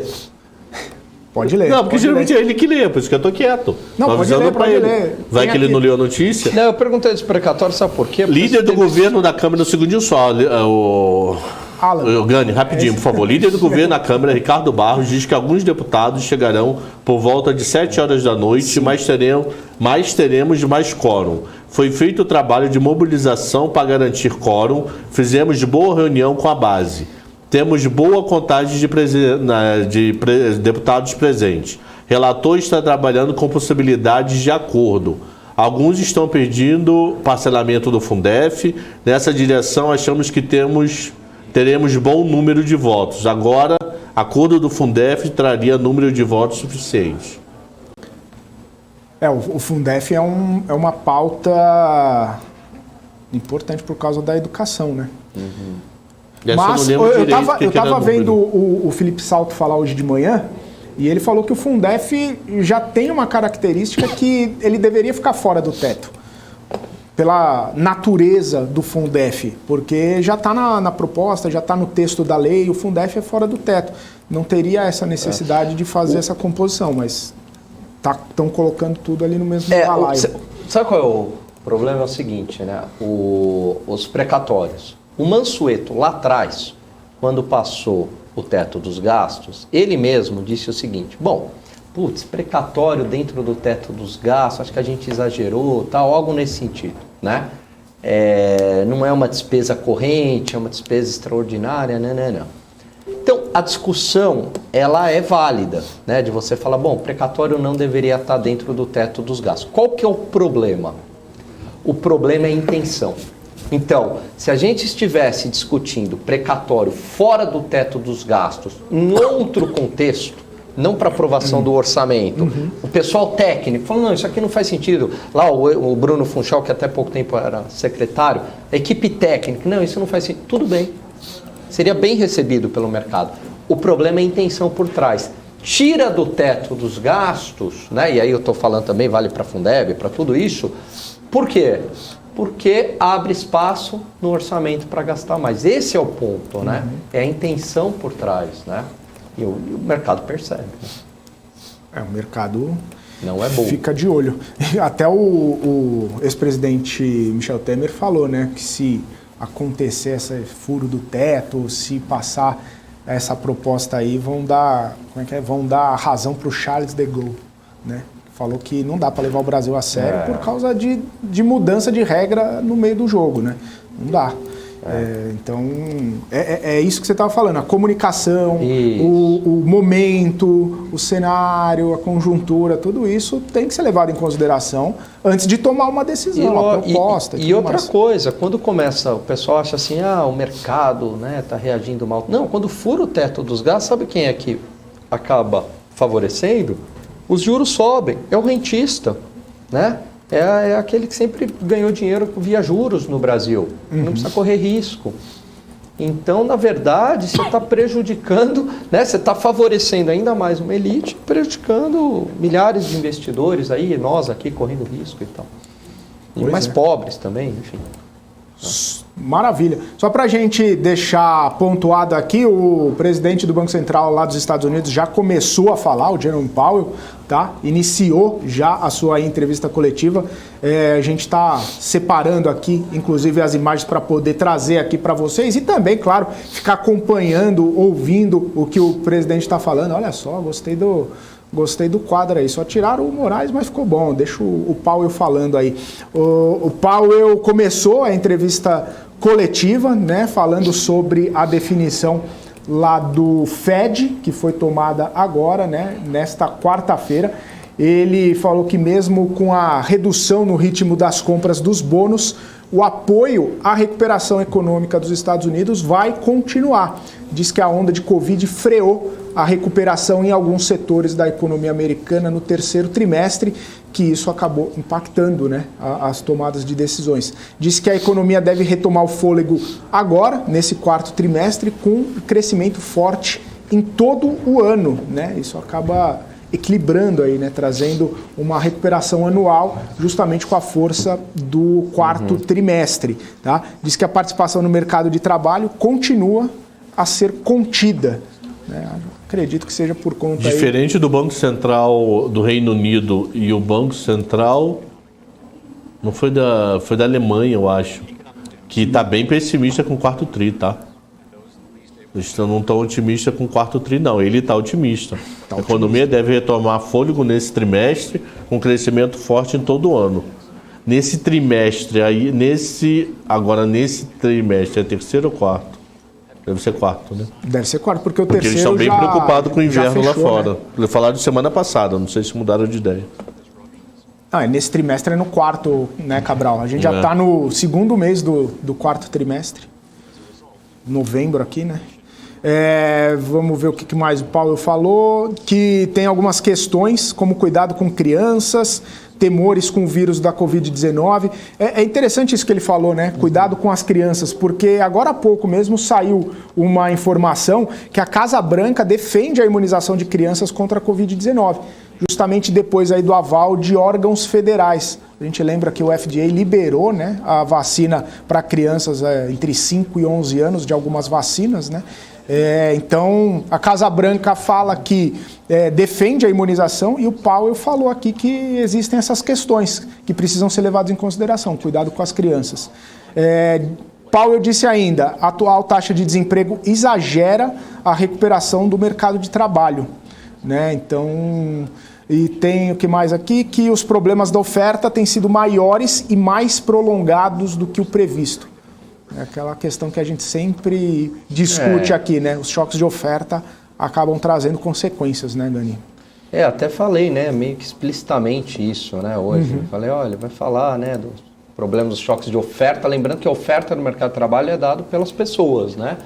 As pessoas querendo trabalhar, há demanda, né? As empresas estão querendo contratar, mas tem problemas de oferta, né? Seja porque as pessoas ainda estão com medo de Covid, seja porque ainda vivem de auxílio emergencial, seja porque, né, acabou lá o verão e aí agora começam a retornar, seja porque as condições de crédito melhoraram bastante, isso é muito importante nos Estados Unidos, então conseguir um crédito que me permita sobreviver por mais um ano, ou porque eu fiquei mais rico, porque houve valorização no preço das ações do S&P, e tudo isso faz com que não haja incentivos para você voltar ao mercado de trabalho. E tem uma questão importante que ele falou também, que é basicamente o que a gente coloca aqui como dilema do Campos Neto, que ele falou o seguinte, nossos instrumentos não podem lidar com problemas na oferta.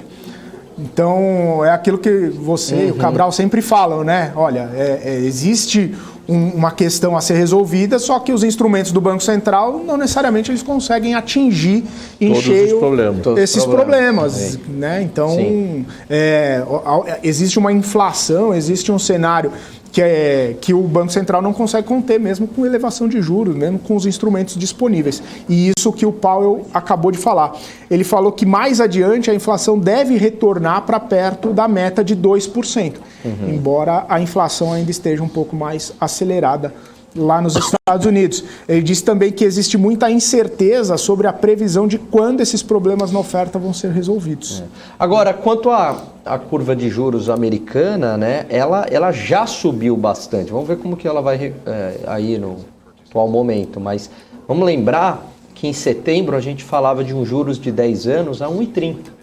À medida que esse tapering começou a ficar cada vez mais claro, que ocorria em novembro e tudo mais, a curva de juros a curva de 10 anos, né? Então eu emprestando dinheiro por 10 anos para o governo americano, essa taxa até o dia de ontem fechou em 1,56, tá? Tá 1,595 agora. Então tá subindo, Então o mercado reagiu, né? Então, você vê, nem tudo tá no preço, né?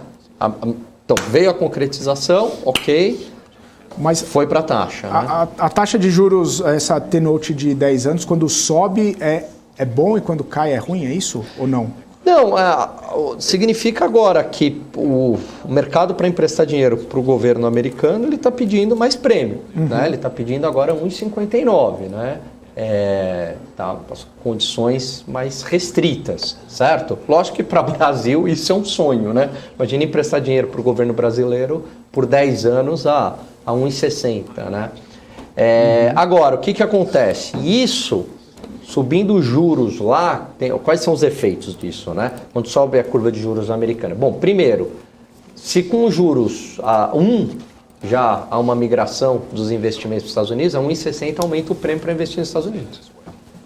Acho que o Brasil já tem que ter feito o dever de casa. E então, aí o que acontece? Aqui fica difícil você sustentar um juros mais baixo, porque o prêmio lá fora... aumentou, é como se houvesse uma competição na renda fixa internacional. Então, como é que eu mantenho aqui uns juros tão baixos e lá fora, né? Não vou, se eu fizer o leilão vai furar. Então, vou ter que lançar numa taxa maior, né? Porque lá fora ficou mais atrativo. Então esse é um ponto, né? E se a renda fixa, de uma maneira geral, se torna mais atrativa, o que acontece com a bolsa? Diminui. Seja porque o valuation ficou menor, porque cai, aumenta, né? Cai o denominador, aumenta o custo de capital próprio, então cai o valor das empresas, né? E aumenta o custo da dívida também, né? O risk-free sobe lá no custo de capital próprio e o custo da dívida aumenta também, né?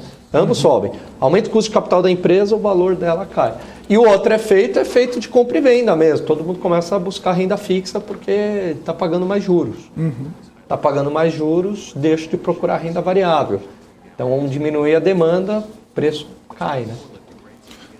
Tem mais algumas... Esse é todo o efeito que o Fed causa no planeta, né? E reação em cadeia e vamos que vamos. Tem mais algumas aspas aqui, algumas frases do Jerome Powell. Ele falou o seguinte: se a economia seguir como esperado, a ideia é manter o ritmo do tapering dos bônus. Aquilo lá que a gente estava falando, reduz 15 agora, o Cabral falou mais 15 depois, bilhões, né, de dólares. E aí, levando em consideração o cenário econômico para ver se retira na mesma magnitude ou não. Diz que o tapering não implica nenhum sinal específico para a taxa de juros, isso é importante, porque muitos, né, dos Fed Boys têm falado que é importante elevar a taxa de juros, o Banco Central precisa ter essa iniciativa, mas pelo que o Powell falou, uma coisa acaba não sendo relacionada à outra. Talvez, pelo que eu entendi, pode ser que essa discussão seja colocada ali na mesa, mas uma coisa não depende da outra. Diz que o ritmo do tapering sugere que no fim do processo vai ser até meados de 2022, que o foco dessa reunião foi no tapering dos bônus e não na elevação dos juros, né? Bem importante destacar isso. Diz que ainda há um caminho a percorrer para se atingir a meta de máximo emprego lá nos Estados Unidos e que deve ter a inflação perdendo fôlego no segundo ou no terceiro trimestre do ano que vem.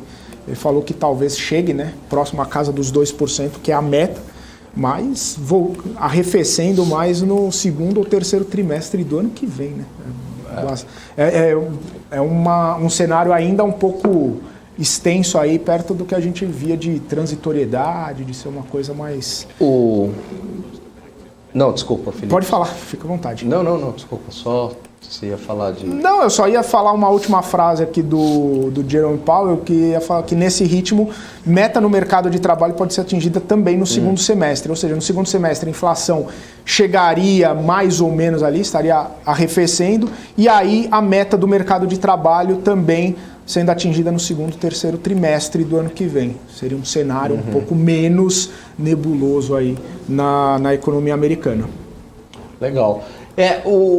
Tem aqui uma observação do cara do chat, eu achei importante explicar isso. O especulador, é o nome dele. Ele diz o seguinte: mas por que um e-mail seria atrativo, né?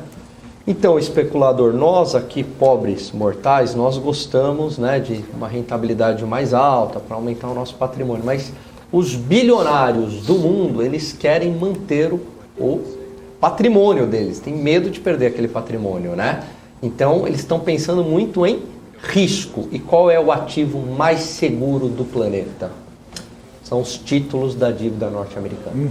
Então eles não estão pensando em ganho, eles estão pensando em manter o patrimônio deles. Por isso que esse 1,5%, por isso quando sobe um pouquinho lá nos Estados Unidos de juros, o dinheiro acaba migrando para lá, tá? Por conta disso. Maravilha. Cabral, tem alguma avaliação aí de tudo isso que a gente trouxe do Jerome Powell? A única coisa que eu estava lendo agora aqui, quando vocês falavam, que ele falou que o tape não tem associação com mudança de juros. A minha grande preocupação agora é os juros. O que esses malucos vão fazer com mudança de juros se o nosso Banco Central já vai estar em dia? Tape já foi para o preço, acabou, já sabemos como vai se comportar. Já subiu agora bem a curva de juros, já esticou. A preocupação agora é essa. O que vamos discutir a partir de agora sobre isso? Quando que vai vir a elevação? Esse aumento, aí o aumento já antecipa na curva, antecipando a nossa curva deles vai subir a nossa. Se a gente já tiver feito trabalho de casa, A droga é sair de 12 para 13, sair de 8 para 9 é outra coisa, né? Se a gente já tiver feito a curva longa, já acalmou.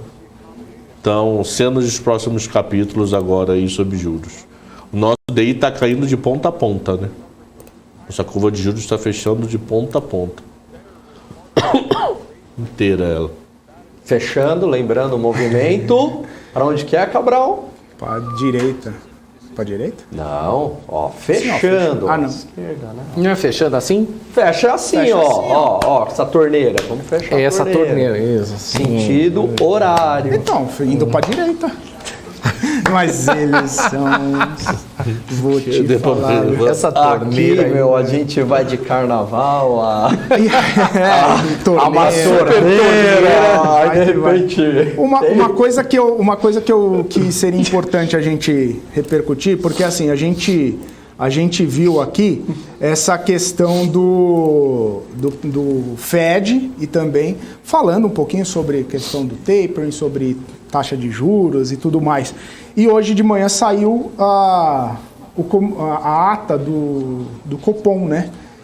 E uma ata dura, né? Uma ata bastante forte ali, falando sobre risco fiscal, falando sobre deterioração do cenário, sobre inflação. Isso foi bastante também discutido aí no mercado e colocando nos preços aí do mercado. Foi dura mesmo? Foi contundente a comunicação do Banco Central? Dura e correta, ô Felipe, dura e correta. Eu acho que a única boa notícia nisso tudo aí, nessa questão fiscal, é que o Banco Central, de fato, se tornou independente no Brasil, né? Tem essa autorização formal via lei, né?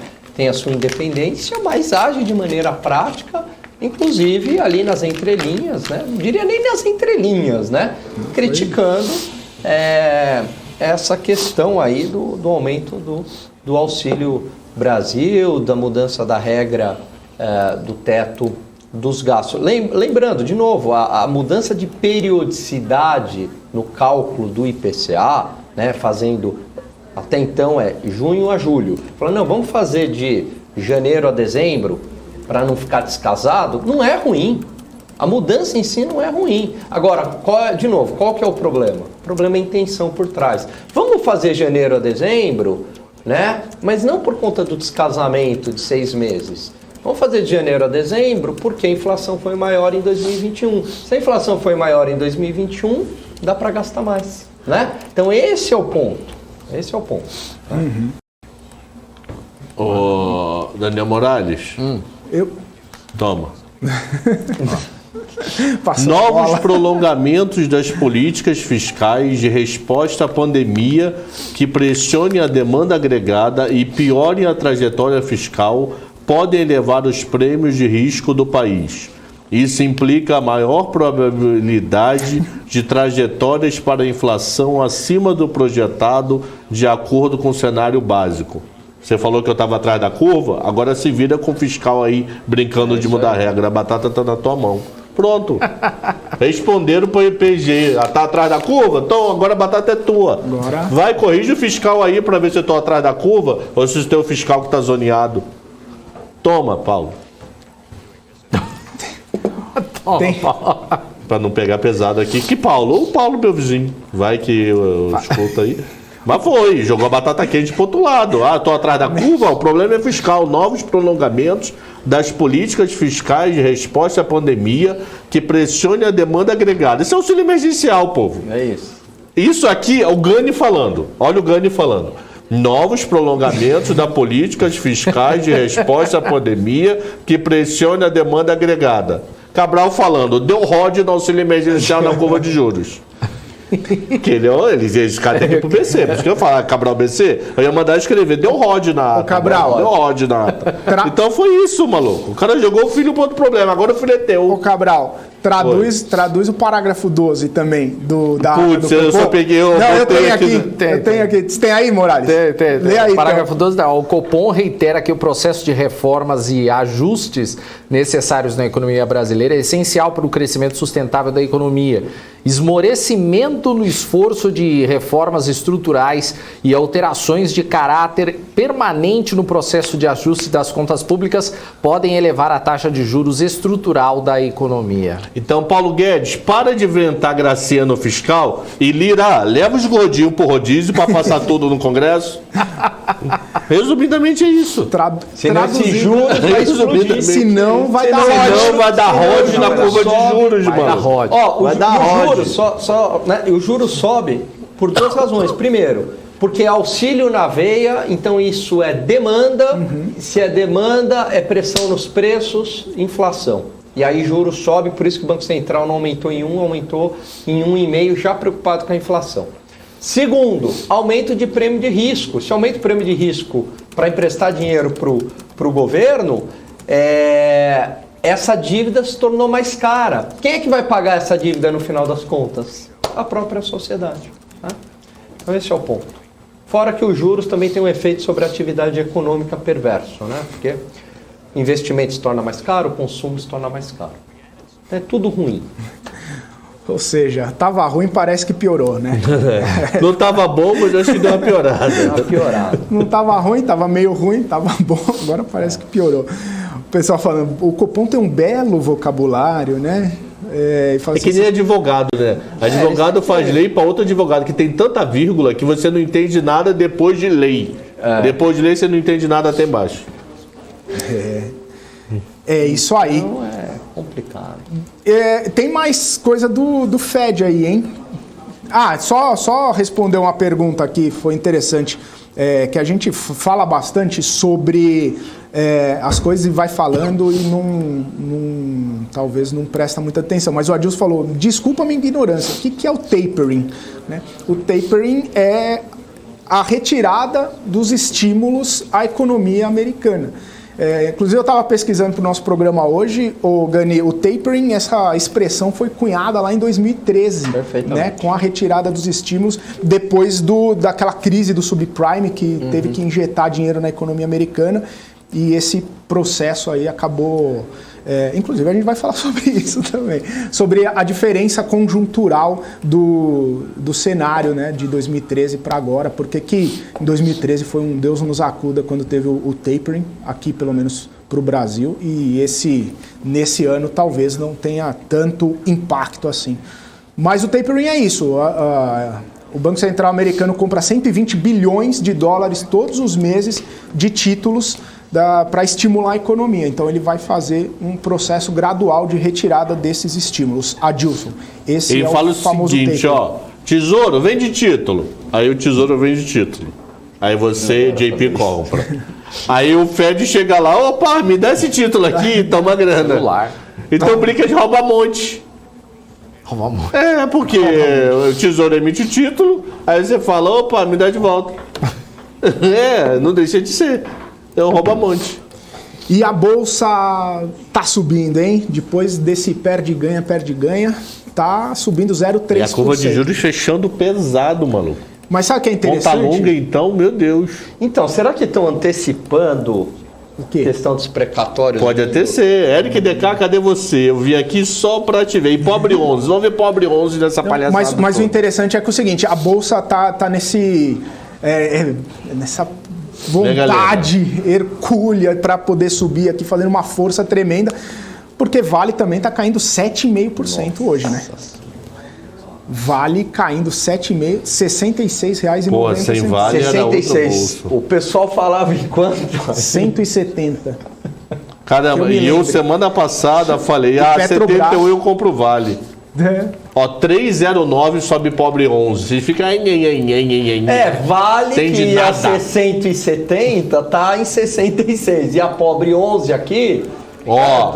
Pobre 11 subiu 7% segundo e 3,09 agora. Essa coisa ridícula que vocês têm aí na carteira. O Caio Mesquita falou que a compra de títulos é tipo Chaves vendendo churros. Ele vende, ele compra. Mas não deixa de ser. É um jogo. Toma de uma mão, toma com a outra. E fica indo. Muito bom. E Petrobras caindo também, tá, gente? Só pra gente... Agora, olha isso, 7,43 cai a Vale. É dia de crise pesada. A gente tá rindo, feliz e contente, mas esse tombo de Vale é aqueles dias de circuit break em bolsa, sabe? Mas se não... mas se Vale não caísse nessa magnitude aqui, a bolsa hoje ia estar muito bem, obrigado. Que isso? Deixa eu ver. Se tá subindo 0,5% agora. Mas a Vale também tem o componente que o minério de ferro caiu ontem freneticamente lá na China, né? É assim. Caramba! Caiu, se não me engano, nos últimos 5 dias foi 20% de queda no minério de ferro. Há muito tempo a Vale não cai tanto assim. Vale comprar Vale? Agora essa é a pergunta, né? Essa piadinha pode. Deixa, tá acabando o programa, foi 6 minutos. Seria melhor se o Saravale tivesse aqui. Vale, Saravale! Já fizeram essa? Já, essa aí. Essa aí. Eu entrei aqui em novembro. Primeiro programa que eu participei veio a pergunta: Vale, Saravale? E tava nesse patamar, viu? Tava 65, 60 e pouco. Aí foi pra Lua e agora tá voltando. Tipo a SpaceX foi e agora tá voltando de ré. A Vale é a SpaceX. Ai, meu Deus do céu. É isso. Mas eu tô em choque com Vale. Então, o Adilson lembrou aqui, Goal despencando também, mas aí a gente vê Vale, Bradespar, Usiminas, CSN, Gerdau... Pô, será que aquela notícia que eu botei lá no grupo, mano? Então, que Cabral... eles mandaram estocar comida final de semana com medo de uma nova onda de Covid. O próprio governo mandou fazer isso. Então, eu estava lendo um pouquinho mais a fundo também essa notícia, Cabral. Diz que o governo faz isso sempre às vésperas do inverno lá, então por causa disso. Mas esse ano eles deram um reforço a mais. Um reforço e também eles anteciparam um pouco a questão. Você sabe o que é o problema de China? Você fica sempre com um pé atrás. O que é verdade? Né? Parece que tem alguma coisa sempre por trás maior, alguma coisa, né? Lembra o minério de ferro? A gente discutia, mas cai tanto, tem alguma coisa. Aí vem a Evergrande, né? E aí penalizando as construtoras e tal. Então aquela queda do minério tinha muito a ver também com o mercado antecipando, aí os grandes players provavelmente antecipando a Evergrande, né? Sim. Então a gente vê esse tipo de notícia, já fica meio que tá rolando lá. Que vontade louca de vender uma put de Vale, mano. Ô Cabral, 7%, qual seria o racional por trás dessa estratégia? Pô, vender uma put de Vale 65, será que Vale vai a 65, mano? Aí se for virar sócio, vamos ver como é que tá a put de Vale mesmo. E se cair mais? Explica isso aí, Cabral. Se cair mais 60, rode no Cabral. Deu rode. Na verdade eu vou virar sócio, rode. Deixa a cueca. Vale para 19 de novembro. Vamos botar até curtinha. Preço de exercício 62,11. Vale W703. Vale W703. Você recebe 72 centavos para até 19/11 ter que comprar a Vale a 62,11. Porra, para se pensar com carinho, mano. Será que a Vale cai mais 10%, meu irmão? Mais 7%, 6%, quer dizer? Você vai vender a descoberto, Cabral? Não, toda venda de put é descoberto, né? Porque você compra o ativo. Ah, tá, verdade. Alguém te vende, então não tem como ser coberto, né? Interessante vocês falarem, será que o mercado está antecipando? Agora a bolsa subindo mais de 1%. Olha que coisa louca, a Oi sobe 7, a Vale sobe 7, o mundo tá muito errado, 7. Maluco. Então, a Oi agora sobe 6 porque ela diminuiu 1%. 1 centavo de Oi é 1%. Como é que pode Quanto isso? Quanto a Oi está subindo? A Oi está subindo que nem uma rocha, 7,07. Perdão, 6,06. Perdão, 7,07. A cada 1 centavo ela muda 1,01. Nós aqui, como grandes representantes, fãs de Oi, IRB e Cogna e Cielo, montamos até um índice. Deixa eu dar uma notícia aqui. Vocês falaram muito bem. Brincadeira, hein? Não é recomendação.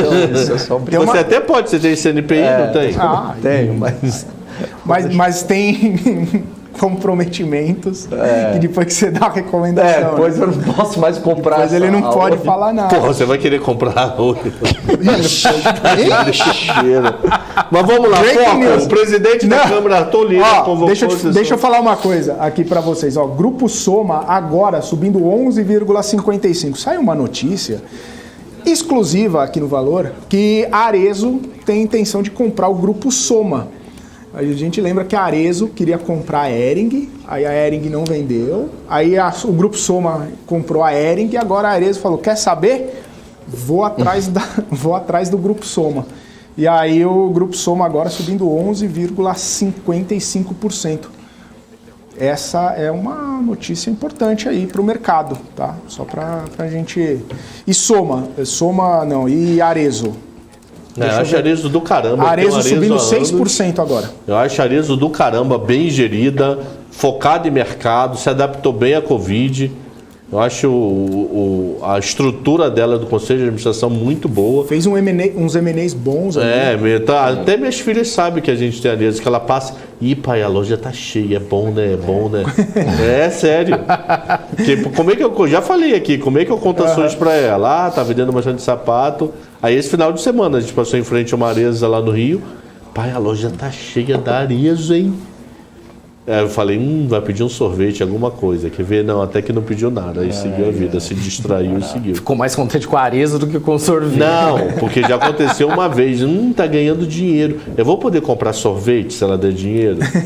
Mas dessa vez não falou nada, passou reto. Usa os dividendos aí para comprar o sorvetinho. É isso aí. Renan Lima falou tudo. Arezzo é aquela ex que fica no pé da Hering. Tipo assim, você casou, não sei o que, me abandonou, me deixou. Agora sabe o que eu vou fazer? Eu vou querer os dois. Vai ser nossa. Mas voltando. E 16 horas. 4 horas. Não chegou ninguém daqui. Vamos continuar com o programa. Eles estão ali já. Não chegou ninguém. Não, o pessoal já tá a postos tá todo ali. mundo ali. Foi até as 4 por conta que não teve não teve, por causa não teve o D-Trade porque a gente estava aqui em cima do lance do tapering. No Jerome Powell, lá direto dos Estados Unidos. O pessoal fica dançando ali, olha isso aí. Não, é uma coisa ridícula. Não pega ninguém, mas fica dançando, mano. Vamos então deixar considerações finais. Alan Gani. Eu acho que tem aqui. É um dia otimista para o Brasil. Tira Vale aí. Curva de juros fechando, né? Os juros caindo para diversos vencimentos. Bolsas de varejo subindo, bolsas small cap subindo forte, né? Isso aí, o mercado está otimista, eu diria aí que tem alguma coisa a ver com precatório. Se não fosse Petro e Vale, a bolsa poderia estar desempenhando bem melhor agora, né? Cabral. Eu concordo. Acho que está tendo algo de Brasília a mais que a gente ainda não descobriu. Algum bastidor de Brasília deve estar saindo alguma coisa. E o Fed, ok, já falando que a gente já sabia. A dúvida para mim agora é a curva de juros. E Nubank 50 bi tá de brincadeira. Concordo contigo. Então é isso. Daniel Morales. Beijo, abraço, até amanhã. Últimas considerações aí para essa quarta-feira. Nada, só abraço para todo mundo. Até amanhã na nossa pré-sexta, né? Amanhã já é pré-sexta. Como é bom começar a semana na quarta, né? É isso aí. Pra você, né? Eu comecei na segunda. Podia ser assim sempre. Pra você e pro Gani aqui, ó. Eu lá de camisa social, chinelo de dedo e short. Quer dizer, eu lá todo arrumado. Achei que você tava de samba canção por baixo. Queria saber se eu tava de samba canção. Não quero saber, eu falei que eu achei. Ó, próximo feriado de emenda acabou, porque o 15 de novembro é segunda-feira. É segunda. Graças a Deus. Natal. Amém. Natal, sexta-feira. Sábado. Sexta. Mas 24 não tem trabalho. 31. Então a gente 25, né? 24. Então, a gente só vai discutir emenda de feriado. Sabe quando? 25 de janeiro, feriado de São Paulo. Quando é? De São Paulo. Terça-feira. Mas não tem mais feriado de São Paulo. Não tem mais. A bolsa calendário de 2022. A partir de 2022, somente feriados nacionais. Então todo mundo trabalha. É um prazer trabalhar até 2047 com vocês. 25 de janeiro, 9 de julho e 20 de novembro, a partir do ano que vem, não é mais feriado. Só lembrando vocês que eu entro em férias na primeira semana de janeiro. Obrigado, boa tarde para vocês. Só lembrando para vocês que eu entro em férias na última quinzena de dezembro. Só para lembrar para vocês. Só para lembrar para vocês, a gente que decide. Valeu, pessoal. Obrigado. Forte abraço. Que droga. Agora com vocês, os ayatolás. Vem comigo. Um forte abraço pro Caio Mesquita, pro Helder. Olha aqui o Sávio Dainoski por aqui, o Carlos Guzoni, o Ramos. Tirando o Brasil e bofe anda. Caio Mesquita por aqui também, Pedro Holtz, Fábio Fialho, o Luiz Hessler por aqui, olha só, dando uma opção aqui de opção pro Alexandre Cabral. Um abraço pro especulador, o especulador querendo que a gente trabalhe cada vez mais, falando, fica até as 4 horas todo dia. O outro queria que a gente ficasse até as 9 horas todo dia, das 2 às 9, meu Deus do céu, a gente trabalha e trabalha muito e trabalha feliz e contente. Um abraço pro Rafael Correia, pro João Guzmão, também por aqui o Igor Araújo, David Guglielmo, olha ele aqui, a Nayara. Oi, Nayara, boa tarde para você, falando que a Grendene também tá subindo 6%. É isso, Gani falou, setor de varejo, um setor subindo aí. Se não fosse a Vale e a Petro, a gente poderia estar vendo um movimento muito mais altista na Bolsa de Valores dessa quarta-feira. Adilson por aqui, o Emanuel Gomes também, o Júlio Oliveira, falando, meu Deus, toda hora uma notícia de que a Arezzo vai comprar alguém. Arezzo, vou te falar, viu? Malencar tá por aqui, o Ronaldo Fernandes, Ezequiel Santos, o Renan Lima, o Lordan por aqui também, fiscal da CVM, só de olho, hein? Meu Deus do céu. É cada criatividade para fazer o nickname aqui que eu vou te contar. Neto Paz tá por aqui também, quem mais? João Guzmão, Lucas Gomes, o M3 Trader, Marcelo, quem mais está por aqui? O Peter Santana, Cerveja por aqui, enfim, todo mundo que nos acompanhou durante esse BMC Market especial com a cobertura da reunião do Fed. Muito obrigado pela companhia de vocês. Só para a gente resumir aqui, o Fed decidiu manter os juros lá entre 0% e 0,25%. Diz que a elevação dos juros não foi colocada em discussão, principalmente porque não tem uma associação com o início do tapering e a elevação dos juros. Por isso, sim, o tapering foi confirmado já a partir de dezembro, a redução da compra de 15 bilhões de dólares mensais, ou seja, de 120 a partir de dezembro vai ser 105 bilhões de dólares comprados já a partir de dezembro. E é isso. O Jerome Powell deu uma entrevista coletiva, falou sobre a questão do Covid, falou sobre a questão da inflação, falou sobre questão de emprego, falou uma série de coisas ali que basearam a decisão do Fed para essa redução dos estímulos na economia, essa compra dos títulos públicos. Então, isso aparentemente acabou animando um pouco o mercado, né? O mercado brasileiro que está subindo agora 0,44%. A gente também viu um reflexo no dólar, que agora está a R$ 5,58, caindo 1,65%. Nas bolsas internacionais, deixa eu dar uma olhada como é que está a bolsa lá nos Estados Unidos. Deixa eu só atualizar aqui a minha plataforma. Não atualizou. A última atualização foi lá das 3 horas da tarde. Agora sim. As 3 bolsas americanas, Dow Jones subindo 0,15%, o S&P subindo 0,51% e a Nasdaq subindo 0,85%. Aparentemente aí um otimismo dos investidores americanos em relação à discussão lá do Fed sobre o tapering.